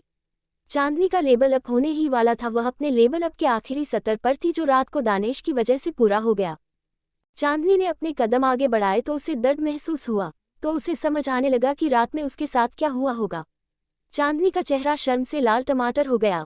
उसका ये पहली बार था और किस्मत इतनी खराब कि उसे पता भी नहीं चला। चांदनी इधर उधर वीर को देखने लगी, तभी उसकी नज़र वीर के लिखे हुए मैसेज पर पड़ी। चांदनी, आज रात के लिए सॉरी, मैं तुम्हारे साथ ये सब नहीं करना चाहता था, पर मेरे पास तुम्हें बचाने के लिए कोई और रास्ता नहीं था। इसलिए हो सके तो मुझे माफ कर देना और आज रात जो हुआ उसे भूल जाना। वीर। उद्धरण चिन्ह। मैसेज को पढ़कर चांदनी को पूरा विश्वास हो गया कि उसके साथ रात में क्या हुआ, किसने किया। चांदनी को समझ नहीं आ रहा था कि वह कैसे रिएक्ट करे, अपनी जान बचने की खुशी मनाए या फिर जो हुआ उसके लिए दुखी हो। सोच सोचकर उसका दिमाग खराब हो रहा था। चांदनी, मैं उस कमीने को जिंदा नहीं छोड़ने वाली, अब जिसने मुझे ये जहर दिया था, और उस वीर को तो मैं देख लूंगी। वो मुझे एक बार मिल जाए बस उसे अच्छा मजा चखाऊंगी। कोट। दूसरी तरफ दानिश उस लड़के से जानने की कोशिश कर रहा था कि उसके साथ हुआ क्या था, लेकिन लड़का रोए जा रहा था। दानिश, आगे क्या हुआ? था जो हम सभी में सबसे ज्यादा समझदार और ताकतवर था। उसे रंगभूमि के एक राज या फिर यूं कहें कि एक बड़े खजाने के बारे में पता चला, तो हम यहाँ उस खजाने की तलाश की आए थे कि किस्मत अच्छी रही तो शायद वो खजाना हमें मिल जाए। लड़का, मेरे एक साथी का नाम अश्विन। खजाने का नाम सुनते ही दानिश की दिलचस्पी और ज्यादा बढ़ गई। अब तो वह उस खजाने के बारे में सुनना चाहता था कि आखिर वो खजाना क्या था। कहीं लड़का उस दरवाजे की बात तो नहीं कर रहा जो दानिश ले आया। दानिश ये सब सोच ही रहा था कि लड़का आगे बोला, हम सब उस खजाने को ढूंढ ही रहे थे कि रास्ते में हमारी मुलाकात ब्लैक ड्रैगन गैंग से हो गई। दानिश के मुंह से निकला, ब्लैक ड्रैगन गैंग? अरुण, हाँ, ब्लैक ड्रैगन गैंग। वो बहुत ही ज्यादा खतरनाक और बेरहम थे। मैंने अब तक उनके बारे में सिर्फ सुना ही था, लेकिन आज उनको अपनी आंखों से देख भी लिया। वो इंसान नहीं, राक्षस है, राक्षस। वो लोग भी उसी खजाने की तलाश में आए हैं। उद्धरण चिन्ह। CH-17 चांदनी फंसी दो भाइयों के बीच, 5 लेवल बीस्ट गोरिल्ला। अरुण था, वह एक जादूगर था। चांदनी को सोता हुआ छोड़ दानिश गुफा से बाहर निकल गया। जब वह नदी से पानी पी रहा था तो उसे झाड़ियों में एक लड़का मिला जिसका नाम, जो अपने साथियों के साथ रंगभूमि में किसी खजाने की तलाश में आया था। लेकिन उनकी मुलाकात ब्लैक ड्रैगन गैंग से हो गई। अरुण ने दानिश को बताया कि ब्लैक ड्रैगन गैंग बहुत ही ज्यादा खतरनाक थी। वो इंसान नहीं, शैतान थे। अरुण उनकी हैवानियत देख अभी तक डरा हुआ था। दानिश, अब तुम यहाँ सुरक्षित हो, तो अब डरो मत। अब आराम से बताओ वहाँ क्या हुआ, वो कितने खतरनाक थे और तुम लोग किस खजाने की तलाश में आए थे। उद्धरण चिन्ह। दानिश खजाने के साथ साथ ब्लैक ड्रैगन गैंग के बारे में जानना चाहता था, क्योंकि अगर उसकी मुलाकात उनसे हो जाए तो वह सावधान रहे। ऊपर से अभी तक दानिश के पास अपना कोई हथियार भी नहीं था, वह बिना हथियार के उनका सामना नहीं कर सकता था। और दूसरी बात, अगर दुश्मन की कमजोरी और खूबियां पहले से पता हो तो उसे हराना आसान हो जाता है। अरुण, मैंने बताया था कि हमारा एक साथी था जिसका नाम अश्विन था। अब आप हिसाब लगा सकते हो कि उसका लेवल 45 था, बाकी का उससे कम था। उस गैंग के सिर्फ एक मेंबर ने हमारी पूरी टीम को मार डाला, वो भी सिर्फ एक बार में। कोट। सिर्फ एक बार में लेवल 45 के योद्धा और उसकी टीम को खत्म कर दिया। ये सुन दानिश को जैसे झटका लगा, उसके मुंह से एक साथ निकला, क्या सिर्फ एक बार में? अरुण, हाँ, वो मास्टर लेवल का योद्धा था। उसकी स्पीड और स्वॉर्ड टेक्निक कमाल की थी। उसने कब हमला किया पता ही नहीं चला। टीम को अचानक हमले से बचाना मेरी जिम्मेदारी थी, पर मैं अपनी जिम्मेदारी सही से नहीं निभा सका। उन सभी की मौत का जिम्मेदार मैं हूँ, सिर्फ मैं। जादूगर दो तरह के होते हैं, एक जो अटैक करते हैं, दूसरे वो जो प्रोटेक्ट करते हैं। कभी कभी देखने को मिलते हैं जो प्रोटेक्ट के साथ साथ अटैक भी कर सकते हैं। अरुण एक प्रोटेक्टर मैजिशियन था जो अपने जादू की मदद से हमले को नाकाम कर सकता था। अरुण फिर से रोने लग गया। उसे अपने साथियों को नहीं बचा पाने का बहुत दुख था। लेकिन ब्लैक ड्रैगन गैंग का योद्धा इतना तेज था कि अरुण उसका एक हमला भी नहीं रोक सका, या फिर यूं कहे कि अरुण अभी छोटा जादूगर था जिसका लेवल मास्टर लेवल के योद्धा के हमले को नहीं रोक सकता था। अरुण की बात सुन दानिश ब्लैक ड्रैगन गैंग की ताकत का अंदाजा लगाने लगा। अरुण ने जो बताया है उस हिसाब से मैं एक मेंबर का भी सामना नहीं कर सकता। पहले मुझे देखना होगा कि मेरी ताकत कितनी बड़ी है, मुझे उसका परीक्षण करना होगा, तभी मैं सोच सकता हूँ कि मैं उनका सामना कर सकता हूँ या नहीं। उद्धरण चिन्ह। दानिश, तुमने बताया नहीं, तुम लोग किस खजाने की तलाश में आए थे? हमें पता चला था कि उसे रंगभूमि में ही कहीं होना चाहिए, पर उसकी एग्जैक्ट लोकेशन का नहीं पता। उद्धरण चिन्ह। अरुण, ओह, मैं बताना भूल गया, हम black heavenly fire. Danish, black heavenly fire? Arun, ये कोई बड़ी बात नहीं है कि आपको इसके बारे में नहीं पता। ये एक राज की बात है। दरअसल बात यह है कि अश्विन को ब्लैक ड्रैगन गैंग का एक सीक्रेट मिला था। अब मुझे भी नहीं पता था कि उसे वो कहाँ से मिला, पर उस सीक्रेट में लिखा था कि ब्लैक हेवनली फायर रंगभूमि में कहीं पर है। उसमें इसकी ताकत के बारे में भी लिखा था। दानिश, तो तुम्हें पता है वो कितनी ताकतवर है? अरुण, नहीं, मैंने उस पर इतना ध्यान नहीं दिया। पर आप एक बार खुद सोचिए कि जिसके लिए ब्लैक ड्रैगन गैंग यहाँ खुद आई है, और अश्विन इतना पागल भी नहीं था कि किसी भी मामूली चीज के लिए अपनी जान दांव पर लगाता, तो आप उसकी ताकत का अंदाजा लगा सकते हो। दानिश अपने ही मन में सोचने लगा कि अगर वो ब्लैक हेवनली फायर हासिल कर ले तो उसकी ताकत और बढ़ जाएगी। उसके पास अपनी ताकत को बढ़ाने का एक और मौका था, पर खतरा भी उतना ही था।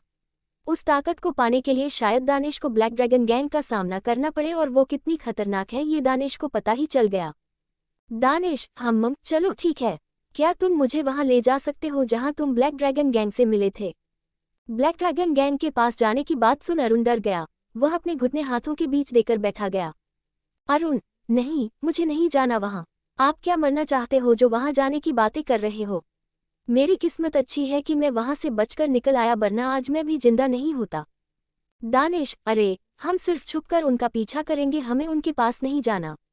चिंता मत करो, जब तक मैं तुम्हारे साथ हूं तुम्हें मरने नहीं दूंगा। अरुण, देखो भाई, मुझे माफ करो, मैं वहां नहीं जा सकता।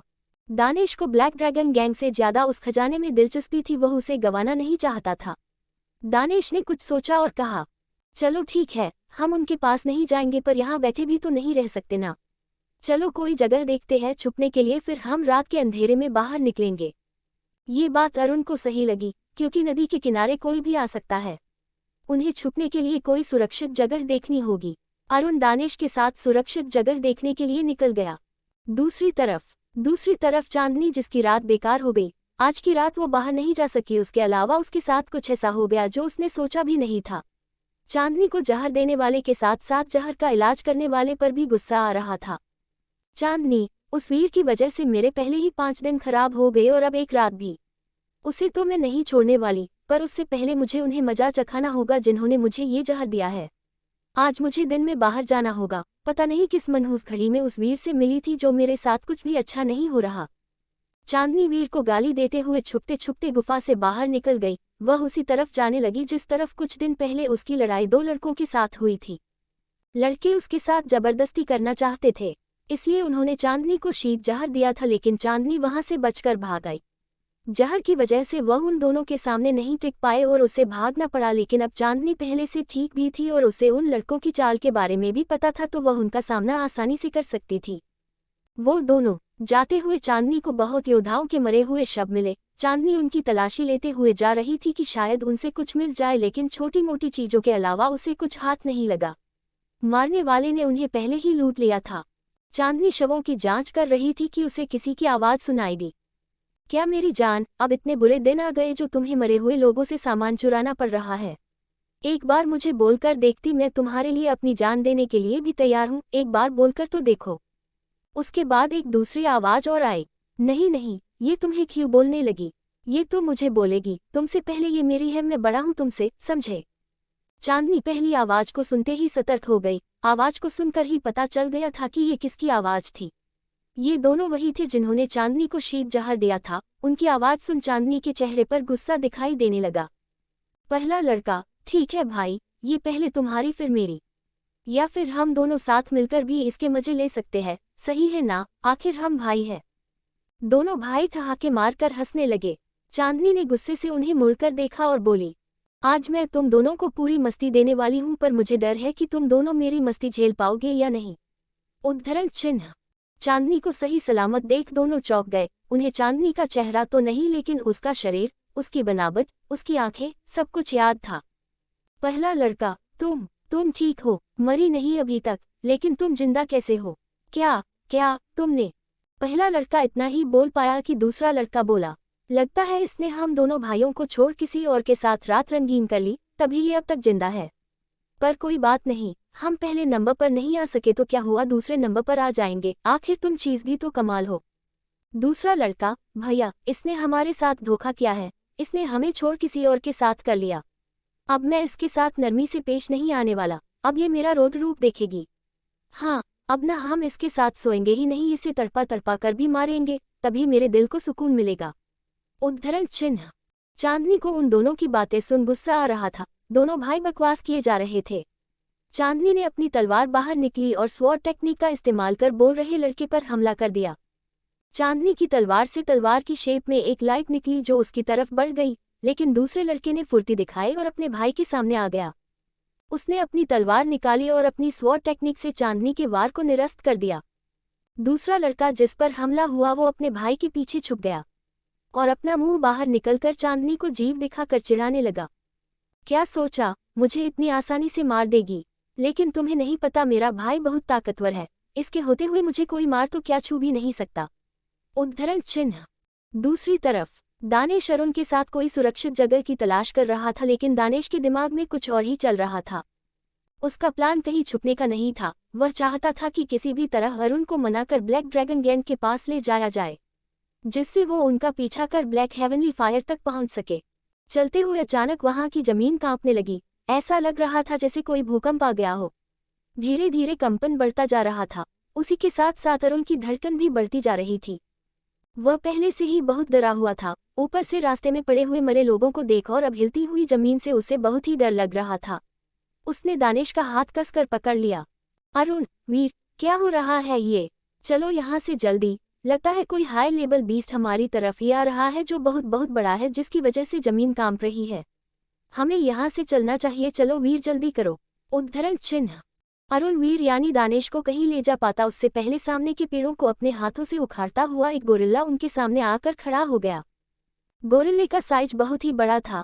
अब आप खुद अंदाजा लगा सकते हो कि जिसने पेड़ों को अपने हाथों से उखाड़कर अपने दोनों हाथों में ले रखा हो वो कितना बड़ा होगा और कितना ताकतवर भी। गोरिल्ले को देख अरुण के पैर वहीं जम गए। वह कुछ बोलना चाहता था लेकिन उसकी आवाज गले में ही अटक गई। यह 5 लेवल का गोरिल्ला बीस्ट था जिसका सामना कोई मास्टर लेवल का ट्रेंड योद्धा ही कर सकता था। गोरिल्ले ने अपने हाथों में पकड़े पेड़ों को इधर उधर उछाल दिया और गुस्से में दानेश और अरुण को देख अपने सीने पर मुक्का मरने लगा। दानेश को भी उससे हल्का सा डर लग रहा था, उसने पहली बार ऐसा कोई जानवर अपनी आंखों के सामने खड़ा देखा था। क्या होगा कहानी में आगे? क्या दानेश गोरिल्ले से बच पाएगा? क्या दानेश अरुण को ब्लैक ड्रैगन गैंग के पास जाने के लिए मना पाएगा? क्या चांदनी दोनों भाइयों से बच पाएगी? CH-18 1000 स्वॉर्ड तकनीक वर्सेस एस ड्रैगन शील्ड। चांदनी गुफा से बाहर निकलकर सुबह से सामान ले रही थी कि तभी वहां पर 2 भाई आ गए जिन्होंने पहले चांदनी को जहर दिया था। उनका मकसद था कि चांदनी को जहर देने से वो उनके साथ सोने के लिए राजी हो जाएगी, लेकिन चांदनी उनसे बचकर निकल गई। चांदनी को मरना मंजूर था लेकिन उन 2 कमीनों भाइयों के साथ सोना नहीं। आज चांदनी को देखकर उन्हें अफसोस हुआ कि वो चांदनी के साथ पहली बार का मजा नहीं ले पाए। चांदनी ने गुस्से में छोटे भाई पर हमला कर दिया लेकिन बड़े भाई ने उस हमले को नाकाम कर दिया। चांदनी को उनकी ताकत का पहले से अंदाजा था। वो जानती थी कि अगर बड़े भाई को हरा दिया जाए तो छोटा अपने आप हार जाएगा। चांदनी छोटे को सुनाते हुए बोली, कितने काया हो तुम? एक लड़की से डरकर अपने भाई के पल्लू में जाकर छुप गए और चाहते हो कि मैं तुम्हारे साथ सोने के लिए तैयार हो जाऊं? कोई भी लड़की किसी कमजोर योद्धा तुम्हारे जैसे काय के साथ क्यों सोना पसंद करेगी, जो सिर्फ अपने भाई की वजह से शेर बनता है? उद्धरण चिन्ह। चांदनी छोटे को जानबूझकर चिढ़ाने लगी। चांदनी की जली कटी बातें सुन छोटे भाई को गुस्सा आ गया। छोटा, मैं कोई काया नहीं हूँ, मैं भी एक योद्धा हूँ और मैं तुमसे डरा वरा नहीं हूँ। वो तो तुमने अचानक हमला कर दिया बस, और कुछ नहीं। उद्धरण चिन्ह। चांदनी, अगर काया नहीं हो तो अपने भाई के पीछे जाकर क्यों छिप गए? चलो मैं तुम्हें एक ऑफर देती हूँ, अगर तुमने मुझे हरा दिया तो तुम जो चाहो वो मेरे साथ कर सकते हो। मैं तुम्हारी हर रात रंगीन करूंगी, जिंदगी भर तुम्हारी गुलाम बनकर रहूंगी। बोलो है तुम्हारे अंदर मुझे हराने का दम? उद्धरण चिन्ह। छोटा भाई चांदनी की बात सुनकर सोच में पड़ गया। अगर मैंने इसे हरा दिया तो मेरी हर रात रंगीन सी नो इवल मजा आ जाएगा, लेकिन अगर मैं नहीं हरा पाया तो क्या मेरा बड़ा भाई है ना मेरे साथ? इसे हम वैसे भी नहीं जाने देंगे, ये वैसे भी मेरी होकर रहेगी। उसे सोचता देख चांदनी मन ही मन मुस्कुराने लगी। उसके दिमाग में कोई योजना चल रही थी जो सफल होती दिखाई दे रही थी। दोनों मन ही मन अपना अपना प्लान बना रहे थे। अब कामयाब किसका प्लान होगा ये किसी को नहीं पता था। छोटा भाई अपने बड़े भाई के पीछे से बाहर निकलकर आगे आया और अपनी तलवार निकालते हुए बोला, चलो ठीक है, आज तुम्हें बता ही देता हूँ, मैं डरपोक नहीं एक योद्धा हूँ। कोट। बड़ा भाई उसे रोकते हुए बोला, नहीं रुको, तुम्हें कोई जरूरत नहीं है इससे लड़ाई करने की। ये सब इसका प्लान है, ये हमें बेवकूफ़ बनाना चाहती है। उद्धरण चिन्ह। छोटा भाई बड़े भाई की तरफ मुड़ा और अपनी एक आंख मारते हुए बोला, नहीं भाई, मुझे अब लड़ना ही होगा। इसने मुझे काय कहा है, अब मैं अपने बारे में ये सब कैसे सुन सकता हूँ? मुझे अब दिखाना ही होगा कि मैं किसी से कम नहीं हूँ, मैं भी एक योद्धा हूँ। छोटे भाई के आंख मारने का मतलब बड़ा भाई समझ गया था। उसका मतलब था कि अगर वो उसे हरा नहीं पाए तो बड़ा भाई लड़ाई के बीच में आ जाए। दोनों भाइयों ने इशारे ही इशारों में बात कर ली। बड़ा भाई, अब तुम कह रहे हो तो मान लेता हूँ। वैसे तुम्हें इससे लड़कर अपने आप को साबित करने की कोई जरूरत नहीं थी, पर तुम चाहते हो तो लड़ो और इसे अच्छा सबक सिखाना। छोटा भाई, मेरी भावनाओं को समझने के लिए थैंक यू। कोट। छोटा अपनी तलवार लेकर लड़ने को पोजीशन में खड़ा हो गया। दूसरी तरफ दानिश और अरुण उस बड़े गोरिल्ले के सामने खड़े थे। अरुण की हालत तो बिल्कुल खराब हो चुकी थी। गोरिल्ला उन्हें देख गुस्से में अपना सीना अपने दोनों हाथों से पीटने लगा। गोरिल्ले की आंखें सुर्ख लाल थी, जैसे कि उसकी आंखों में कोई आग जल रही हो। उसने अचानक जमीन में मुंह के मारने शुरू किए और दानिश और अरुण की तरफ हमला करने के लिए दौड़ पड़ा। अरुण उसे आता देख घबरा गया और नीचे जमीन पर गिर पड़ा। दानिश ने गोरिल्ले के हमले करने से पहले जल्दी से अरुण की शर्ट का कॉलर पकड़ा और उसे लेकर उड़ गया। गोरिल्ले का वार जमीन पर जाकर लगा। अपना वार खाली जाता देख गोरिल्ले को और तेज गुस्सा आ गया। दानिश अरुण को लेकर दूसरी तरफ उड़ गया। गोरिल्ला भी उनका पीछा करने लगा। गोरिल्ले की भागने की स्पीड बहुत तेज थी। वह वार दानिश और अरुण के बहुत करीब आ जाता और उन पर अपने हाथों से वार करता, लेकिन दानिश उसी समय अपनी दिशा बदल लेता और गोरिल्ले का वार खाली चला जाता। अरुण की आंखें बंद थी। जब गोरिल्ले ने उस पर हमला किया तो उसी समय उसकी आंखें बंद हो गई। जब उसने अपनी आंखें खोली तो अरुण को विश्वास नहीं हुआ कि वो बच गया। वह अभी भी सदमे में था। थोड़ी देर बाद दानिश के बार बार दिशा चेंज करने से उसे झटके लगे तो उसे थोड़ा होश आया। उसे यकीन नहीं हुआ कि वीर बिना किसी सहारे के उड़ रहा था। कम लेवल के योद्धा अपनी तलवार का सहारा लेकर उड़ते थे, लेकिन दानिश बिना किसी सपोर्ट के हवा में आसानी से उड़ रहा था। उसे इतना विश्वास तो हो गया कि वीर का लेवल काफी ऊंचा था, वो लगभग मास्टर लेवल के बराबर होगा। लेकिन असल में उसका लेवल 15 था। ये तो दानव लोमड़ी की शक्तियों का कमाल था जो दानिश उड़ पा रहा था। अरुण ने सोचा कि जब वीर उसे बचाने के लिए अपनी जान जोखिम में डाल रहा है, वरना वीर अकेला आसानी से गोरिल्ले से बचकर निकल सकता है, तो मुझे भी वीर की मदद करनी चाहिए। पर कैसे? उसे कोई भी अटैक करने का जादू नहीं आता था। वो एक प्रोटेक्टर जादूगर था और इतना बड़ा भी नहीं था कि एक 5 लेवल बीस्ट के अटैक को रोक सके।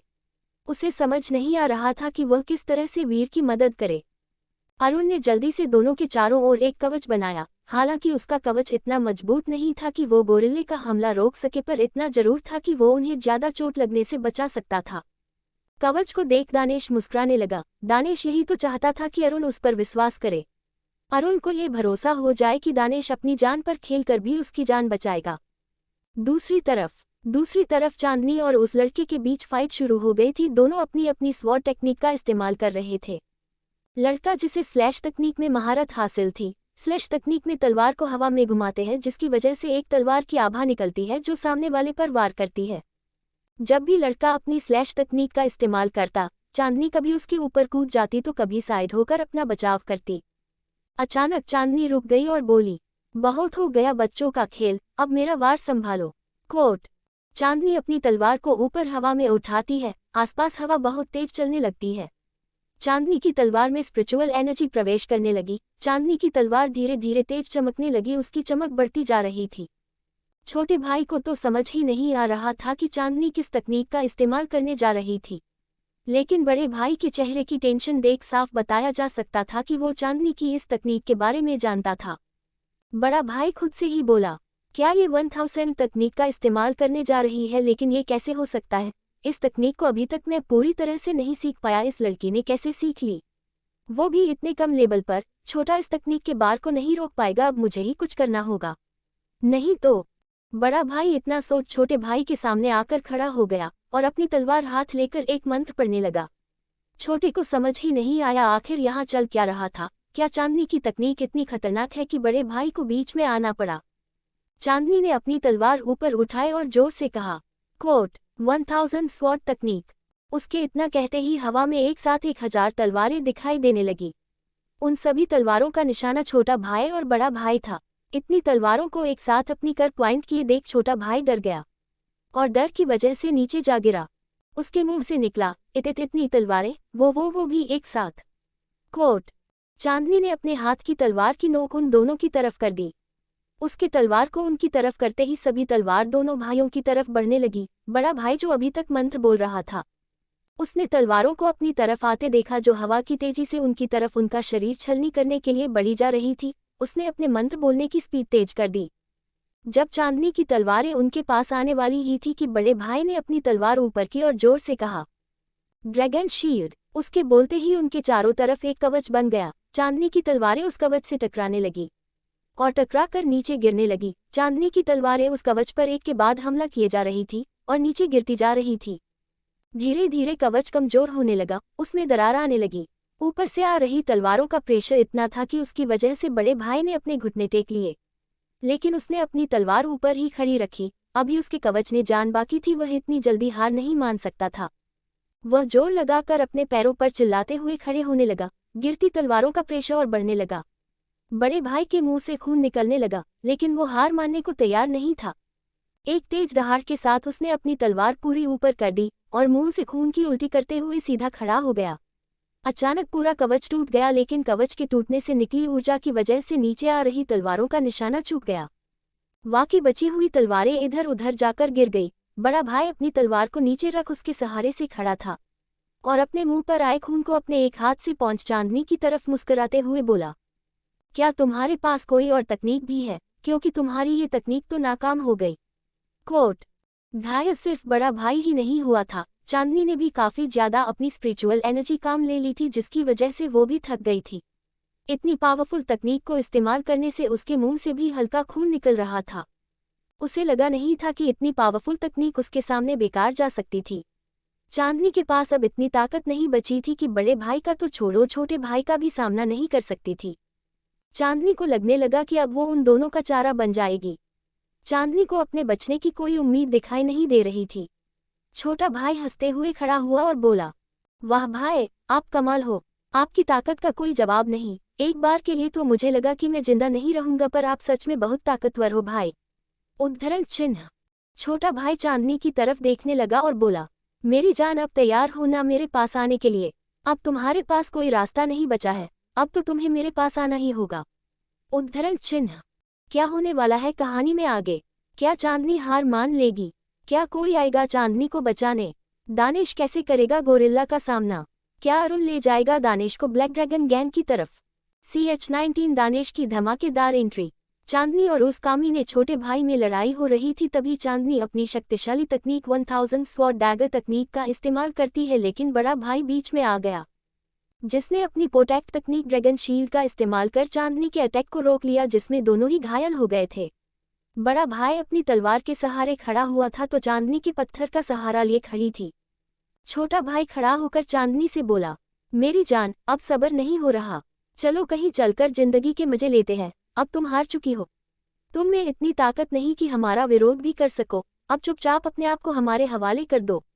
उद्धरण चिन्ह।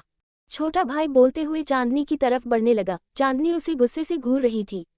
चांदनी ने फिर से अपनी तलवार उठा ली। वो इतनी जल्दी हार नहीं मानना चाहती थी। अपने मुंह से निकलते खून को पोंछती हुई लड़खड़ाते हुए कदमों से छोटे भाई की तरफ बढ़ने लगी। छोटा, अरे तुम तो बहुत जिद्दी हो, अब भी हार नहीं मान रही।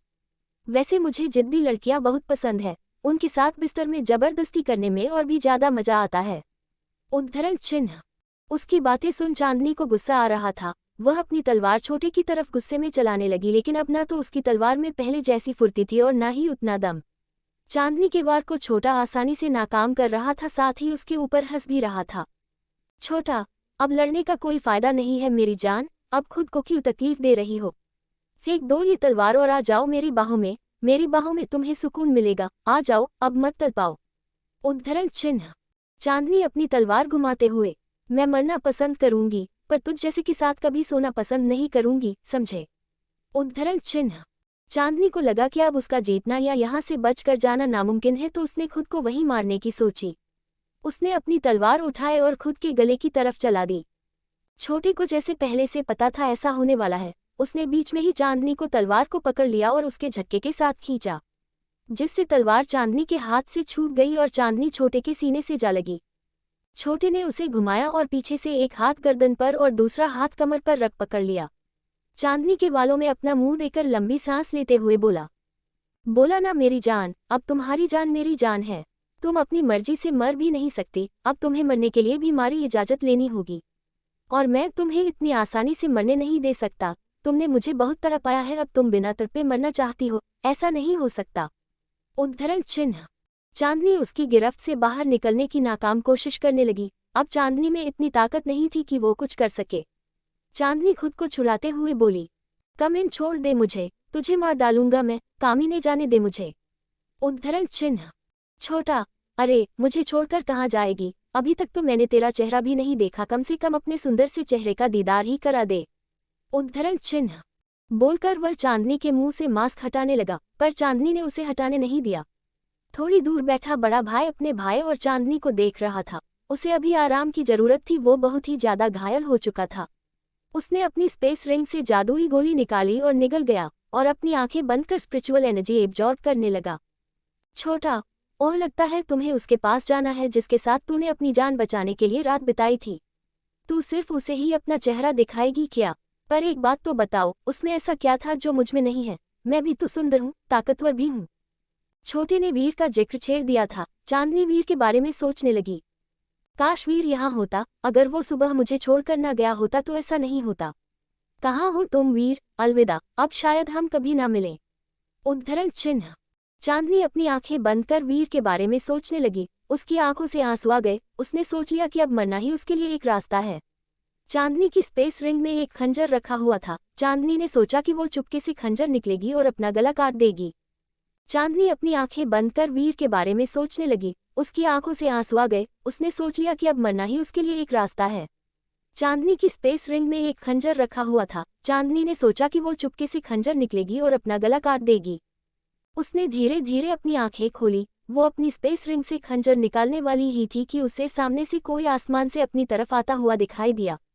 कुछ ही पलों में उसका चेहरा भी दिखाई देने लगा। उसे देख चांदनी के मुंह से निकला, वीर। वीर को देख उसके चेहरे पर ना जाने क्यों मुस्कान आ गई। दरअसल वीर गोरिल्ले से बचते बचाते बार बार अपनी दिखा चेंज कर रहा था। किस्मत से वह चांदनी की तरफ ही आ गया। वीर की नज़र पहले से काफी तेज हो गई थी। उसने दूर से ही चांदनी को पहचान लिया था। उसे लगा जैसे चांदनी किसी मुसीबत में है, तो वह उसकी मदद करने के लिए उसकी तरफ आ गया। चांदनी के मुंह से वीर का नाम सुन छोटा बोला, ओह, तो उसका नाम वीर है। पर अफसोस अब तू उससे कभी नहीं मिल पाएगी। अब तेरा वीर मैं ही हूँ, भूल जा अब अपने वीर को। उद्धरण चिन्ह। चांदनी मुस्कराते हुए बोली, अवे गधे, वो देख, मेरा वीर खुद आ रहा है मुझे बचाने के लिए। उद्धरण चिन्ह। छोटे ने सामने आसमान की तरफ देखा तो उस तरफ से एक लड़का उड़ता हुआ आ रहा था, जिसके हाथ में कुछ लगा हुआ था। वो कोई सामान नहीं अरुण ही था। वीर को अपनी तरफ उड़ता हुआ आता देख छोटा डर गया। उसने वीर के उड़ने की गति से उसके लेवल का अंदाजा लगा लिया। उसकी गति किसी मास्टर लेवल के योद्धा के बराबर थी। छोटा अपने भाई को आवाज लगाते हुए बोला, भाई जल्दी करो, कोई हमारी तरफ आ रहा है। ये शायद इस लड़की को बचाने के लिए आ रहा है। आपको इसे रोकना होगा। मैं अपने हाथ लगी सोने की मुर्गी को इतनी आसानी से नहीं जाने दे एकता। भाई सुन रहे हो ना? भाई जल्दी आओ। छोटे की आवाज सुन बड़े ने अपनी आंखें खोली। उसके घाव 50% भर गए थे। वह चांदनी और छोटे के पास आया और वीर की तरफ देखने लगा। अभी तक दोनों सोच रहे थे कि वो आसानी से उस लड़के को हरा देंगे कि उन्हें अभी तक गोरिल्ला नहीं दिखाई दिया था। लेकिन जब कुछ पलों के बाद वीर के पीछे से आता हुआ गुस्से से भरा हुआ साइज में बहुत बड़ा गोरिल्ला दिखाई दिया तो चांदनी समेत वो दोनों डर गए। उनकी जान हलक में आ गई। उस गोरिल्ले को देख छोटे ने चांदनी को छोड़ा और भागते हुए बोला, भाई भागो यहाँ से, मुझे नहीं चाहिए ये लड़की। मुझे इस लड़की के चक्कर में अपनी जान नहीं गंवानी, भागो। छोटा डर कर पीछे की तरफ भाग गया। उसके पीछे पीछे बड़ा भी भाग निकला। चांदनी वहां पर अपने घुटनों के बल बैठ गई। उसमें इतनी ताकत नहीं थी वो वहां से भाग सके। चांदनी, क्या धमाकेदार एंट्री ली है मेरे शेर, पर ये वीर सच में बहुत बड़ी मुसीबत है। पहली नज़र में देख लगा कि जैसे ये मुझे बचाने आ रहा था, लेकिन ये तो अपने साथ मुसीबत ला रहा है। मुसीबत नहीं, मुसीबत में बाप ला रहा है। हे भगवान, तूने इस आदमी को मेरी जिंदगी में भेजा ही क्यों? अगर भेजा भी तो कम से कम अच्छी किस्मत भेज देते। एक तो ये खुद पनौती और ऊपर से अपने साथ पनौती का पहाड़ ला रहा है। उद्धरण चिन्ह।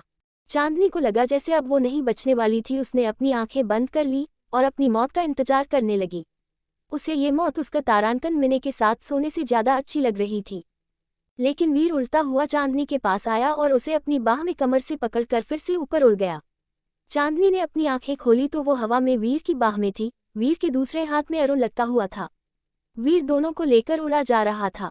वीर का मुंह चांदनी के मुंह के बिल्कुल करीब था। चांदनी को वीर की सांसें साफ सुनाई दे रही थी। उसका एक हाथ वीर के सीने पर रखा हुआ था, दूसरा उसकी पीठ पर। उसे अचानक पिछली रात की घटना याद आ गई तो वह गुस्से में वीर को घूरते हुए बोली, तुमने अच्छा नहीं किया मेरे साथ।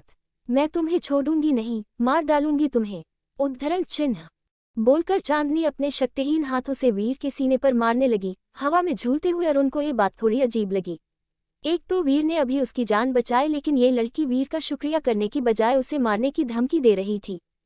वीर यानी दानेश उसे सिर्फ घूर कर देख रहा था। अरुण, ओए पागल लड़की, एक तो भाई ने अभी तुम्हारी जान बचाई है और तुम उन्हें ही मारने की धमकी दे रही हो। ये कौन सी बात हुई भला? कोट। चांदनी ने अरुण की तरफ ठंडी निगाहों से देखा और बोली, पागल होगा तू, पागल होगा तेरा पूरा खानदान। मैं कोई पागल वागल नहीं हूँ, मैं तो चोरनी हूँ, चांदनी चोरनी। उद्धरण चिन्ह अरुण हैन एक्सप्रेशनलेस, चांदनी चोरनी बोलकर अरुण अपना सिर खुजाने लगा। चांदनी, तुम ये किस चपट गंजू को अपने साथ लिए घूम रहे हो? तुम्हें कुछ और नहीं मिला क्या जो इसे ही उठा लिया? उद्धरण चिन्ह अपने लिए चपड़ गंजू सुन अरुण भी भड़क गया। इससे पहले वो कुछ बोलता उन दोनों को झटका लगा। वीर ने गोरिल्ले के वार से बचने के लिए फिर से दिशा चेंज की थी। अपनी बहस के चक्कर में वो दोनों भूल गए थे कि उनके पीछे बहुत बड़ी मुसीबत लगी है। वीर, तुम दोनों अपना मुंह बंद करो, नहीं तो मैं तुम दोनों अभी के अभी नीचे फेंक दूंगा। जब गोरिल्ला तुम्हें खा जाए तो उसके पेट जाकर बकवास करना फिर। उद्धरण चिन्ह दोस्तों, कैसा लगा आज का चैप्टर? क्या दानिश उन दोनों भाइयों को ऐसे ही भाग जाने देगा? कैसे बचाएगा उन दोनों को दानिश गोरिल्ले से? आप लाइक कमेंट में कंजूसी मत किया करो यार। च20 छोटे भाई की दर्द भरी मौत। चांदनी को छोटे ने पकड़ लिया था। चांदनी खुद को छुड़ाने की नाकाम कोशिश करती है, तभी वहां पर दानिश आता हुआ दिखाई दिया। छोटा अपने भाई को बुला लेता है, लेकिन तभी दानिश के पीछे आता हुआ गुस्से से भरा गोरिल्ला दिखाई दिया। उसे देख छोटा डर कर चांदनी को छोड़ वहां से भाग गया। उसे चांदनी से ज्यादा अपनी जान प्यारी थी, उसके साथ उसका बड़ा भाई भी भाग लिया। चांदनी जो आंखें बंद कर अपनी मौत का इंतजार कर रही थी, उसे वीर अपनी बाहों में लेकर उड़ गया। उसके एक हाथ की बाह में चांदनी और दूसरे हाथ में अरुण लटका हुआ था। सीने से चिपकी चांदनी की खुशबू से अचानक दानिश को पिछली रात याद आ गई। चांदनी का वो सुंदर चेहरा, उसका नाजुक शरीर उसकी आंखों के सामने घूमने लगा। तभी दानिश ने अचानक अपना सिर झटका और खुद से बोला, फोकस दानिश, फोकस, अभी ये सही वक्त नहीं है ये सब सोचने का। कोट। हवा में लटके अरुण और चांदनी फिर से बहस करने लगे। तभी दानिश बोला, तुम दोनों अपनी बकवास बंद करो, नहीं तो तुम्हें अभी नीचे फेंक दूंगा। जब गोरिल्ला तुम्हें निगल जाए तब उसके पेट में बहस करते रहना। उद्धरण चिन्ह दानिश की बात सुन दोनों चुप हो गए। तुम्हें दिखता नहीं है क्या ये बहस करने का समय है? तुम दोनों बाद में लड़ लेना, अभी ये सोचो कि इसका क्या किया जाए, जो मुसीबत अभी हमारे पीछे पड़ी है। उद्धरण चिन्ह चांदनी को एक आइडिया आया। मेरे पास एक आइडिया है। वीर, तो कब बोलोगे? जब हम मर जाएंगे। अगर कोई आइडिया है तो बताओ हमें जल्दी। उद्धरण चिन्ह चांदनी ने पहले तो अपना मुंह बनाया और सामने भाग रहे दोनों भाइयों की ओर इशारा करते हुए बोली, अगर तुम गोरिल्ले का ध्यान हमसे हटाकर उन दोनों कमीने भाइयों पर लगा दो तो हमें यहाँ से बचकर निकलने का मौका भी मिलेगा और मुझे उन दोनों की मौत भी देखने को मिलेगी। उद्धरण चिन्ह उन्हें देख दानिश के मन में सवाल आया। उसने पूछा, क्या ये दोनों वही है जिन्होंने तुम्हें जहर दिया था? जहर का नाम सुन चांदनी को भी पिछली रात याद आई तो उसके गाल लाल होने लगे। हालांकि उसने मास्क पहना था तो दानिश को वो दिखाई नहीं दिए। चांदनी दानिश से अपनी नज़र चुराते हुए बोली, हाँ, ये वही है। ये दोनों आज बचकर नहीं जाने चाहिए। अगर ये बच गए तो किसी और के साथ भी ऐसा करेंगे, इन्हें यूं ही नहीं छोड़ सकते। उद्धरण चिन्ह दानिश, ठीक है, मैं कोशिश करता हूँ। दानिश ने अपनी रफ्तार थोड़ी तेज की और उन दोनों भाइयों की तरफ जाने लगा। गोरिल्ला उसके पीछे पीछे आ रहा था। जब छोटे बड़े भाई ने देखा कि चांदनी उस गोरिल्ले की उनकी ही तरफ ला रही है तो उनकी जान हलक में आ गई। छोटा भाई, ये लड़की तो हमें मारना चाहती है। ये जानबूझकर उस राक्षस को हमारी तरफ ला रही है। कुछ करो भाई, नहीं तो हम मारे जाएंगे। उद्धरण चिन्ह बड़ा भाई, तुम भागते रहो, मैं अभी कुछ नहीं कर सकता। मेरी अभी पूरी ताकत वापस नहीं आई है। तुम ऐसे ही भागते रहो, रुकना मत, भागो। उद्धरण चिन्ह बड़े की बात सुन छोटे को निराशा हुई। उसे अब अफसोस हो रहा था कि उसने चांदनी को मर जाने दिया होता या फिर उसके चक्कर में फंसता ही नहीं। आज उसकी जान यूं खतरे में ना होती। छोटा अपनी पूरी दम लगाकर भागे जा रहा था। उद्धरण चिन्ह दानिश धीरे धीरे उनके करीब आने लगा। चांदनी के चेहरे पर संतुष्टि के भाव नजर आ रहे थे। उसका बदला जो पूरा होने वाला था। जो इंसान उसे तड़पा तड़पा कर मारने की बातें कर रहा था, अब वही इंसान चांदनी की आंखों के सामने अपनी मौत से दुम दबाकर भाग रहा था। दानिश धीरे धीरे उनके करीब आने लगा। चांदनी के चेहरे पर संतुष्टि के भाव नजर आ रहे थे। उसका बदला जो पूरा होने वाला था, जो इंसान उसे तड़पा तड़पा कर मारने की बातें कर रहा था, अब वही इंसान चांदनी की आंखों के सामने अपनी मौत से दुम दबाकर भाग रहा था। चांदनी, वीर, थोड़ा और पास और पास। चांदनी की बात सुन अरुण सोचने लगा, क्या सच में ये लड़की पागल है? इसे दिखता नहीं है क्या भाई ने हम दोनों को गोद में उठा रखा है और उनसे और तेज उड़ने को बोल रही है? उद्धरण चिन्ह। अरुण उसकी तरफ तिरछी निगाहों से देखने लगा। उसकी आंखों को चांदनी ने देख लिया। उसने इशारों में ही पूछा, क्या है? मुझे क्यों देख रहा है? कोट। अरुण ने नामे गर्दन हिलाई और आगे देखने लगा। वीर ने अपनी सारी ताकत लगा दी, लेकिन वो उन तक नहीं पहुंच पा रहा था। उसके साथ इतना वजन जो था, उन्हें लेकर वो किसी से कैसे आगे निकलता? चांदनी ने अपनी स्पेस रिंग से अपना खंजर निकाला और सोचने लगी, किस्मत का खेल देखो, थोड़ी देर पहले मैं खुद इस खंजर से खुद को मारने वाली थी, लेकिन अब यही खंजर तेरी मौत का कारण बनेगा। का एस्टरिस्क मिने। भाग, कितना भाग सकता है, भाग। वीर, बस थोड़ा और करीब, बस थोड़ा सा। वीर थोड़ा सा करीब लेकर गया। चांदनी ने अपने खंजर का निशाना लगाया और छोटे भाई की तरफ चला दिया। खंजर सीधा उसके पैर में जाकर लगा। खंजर के लगते ही छोटा भाई चीखते हुए वहां पर गिर गया। उसके गिरते ही चांदनी के मन को जैसे ठंडक मिल गई। चांदनी, अब साला कमीना अपने कर्मों की सजा भुगतेगा। तेरे साथ ऐसा ही होना चाहिए, अब मर कुत्ते। कोट। छोटे की आवाज सुनकर बड़ा भाई भी रुक गया। उसे अपने छोटे भाई से बहुत लगाव था, वह उसे अकेला मरने के लिए नहीं छोड़ सकता था। बड़ा भाई पीछे मुड़कर छोटे के पास पहुंचा कि इतने में गोरिल्ला वहां आ गया। गोरिल्ला अपने सामने दो इंसानों को देख वहीं रुक गया। वीर चांदनी और अरुण को लेकर आगे निकल गया। अब गोरिल्ला उनका पीछा नहीं कर रहा था। उसकी निगाहें छोटे और बड़े भाई पर जम गई थी। चांदनी, वीर, रुको रुको, मुझे इसकी मौत अपनी आंखों के सामने देखनी है, प्लीज। कोट। वीर कुछ बोलता इससे पहले अरुण बोल पड़ा, और हमारी मौत भी अपनी आंखों से देख लेना, फिर मिल जाएगा आपको सुकून मोहतरमा जी। कोट। चांदनी थोड़ा झेपते हुए बोली, वीर को तो नहीं, लेकिन तुम्हें जरूर देखना है मुझे अपनी आंखों के सामने मरते हुए। उद्धरण चिन्ह। अरुण, इससे पहले मैं तुम्हें मार दूंगा, पागल कहीं की। चांदनी, तुम्हें पहले भी बोला है, मैं कोई पागल नहीं हूँ।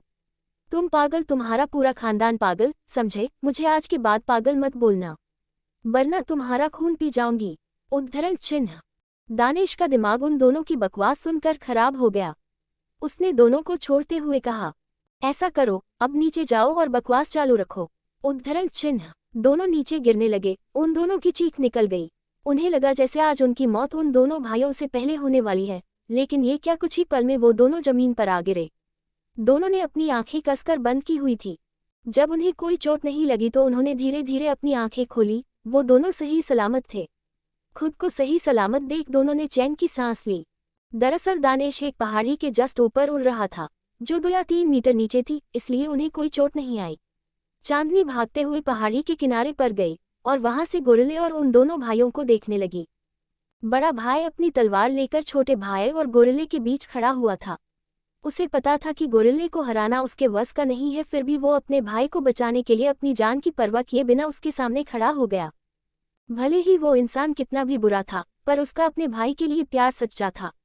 गोरिल्ले गुस्से में उसकी तरफ बढ़ने लगा। बड़े भाई ने गोरिल्ले की तरफ छलांग लगाई, लेकिन गोरिल्ले ने रास्ते में ही उसे अपने एक हाथ से साइड में कर दिया। वह उड़ते हुए दूर जाकर गिरा। गोरिल्ला अपने सीने को दोनों हाथों से पीटने लगा। बड़ा भाई, अब मेरे अंदर खड़े होने की भी ताकत नहीं बची, मुझे माफ करना मेरे भाई, अब मैं तुम्हें नहीं बचा सकता। उद्धरण चिन्ह। छोटा भाई रोते हुए, भाई मुझे बचा लो, मैं मरना नहीं चाहता, भाई प्लीज मुझे बचा लो। कोट। छोटा भाई अपने भाई को रो रो कर अपनी जान बचाने के लिए बुला रहा था। ये देख चांदनी के दिल को बहुत ठंडक मिल रही थी। गोरिल्ला छोटे की तरफ बढ़ने लगा। उसी के साथ छोटे की चीख पुकार बढ़ती जा रही थी। एक साथ सारी चीख पुकार बंद हो गई। गोरिल्ले ने अपना बड़ा पंजा छोटे पर जोर से दे मारा। उसी के साथ छोटे के प्राण पखेरु उड़ गए। बड़ा भाई ये सब नहीं देख सका तो उसने अपनी आंखें बंद कर ली। दानिश चांदनी के पास आया और बोला, अब हमें यहाँ से चलना चाहिए, देख ली तुमने उसकी मौत, अब जल्दी चलो यहाँ से, वरना वो फिर से हमारे पीछे पड़ जाएगा। उद्धरण चिन्ह। चांदनी का मन अभी भी बड़े भाई की मौत को देखने का कर रहा था, पर दानिश की बात भी सही थी।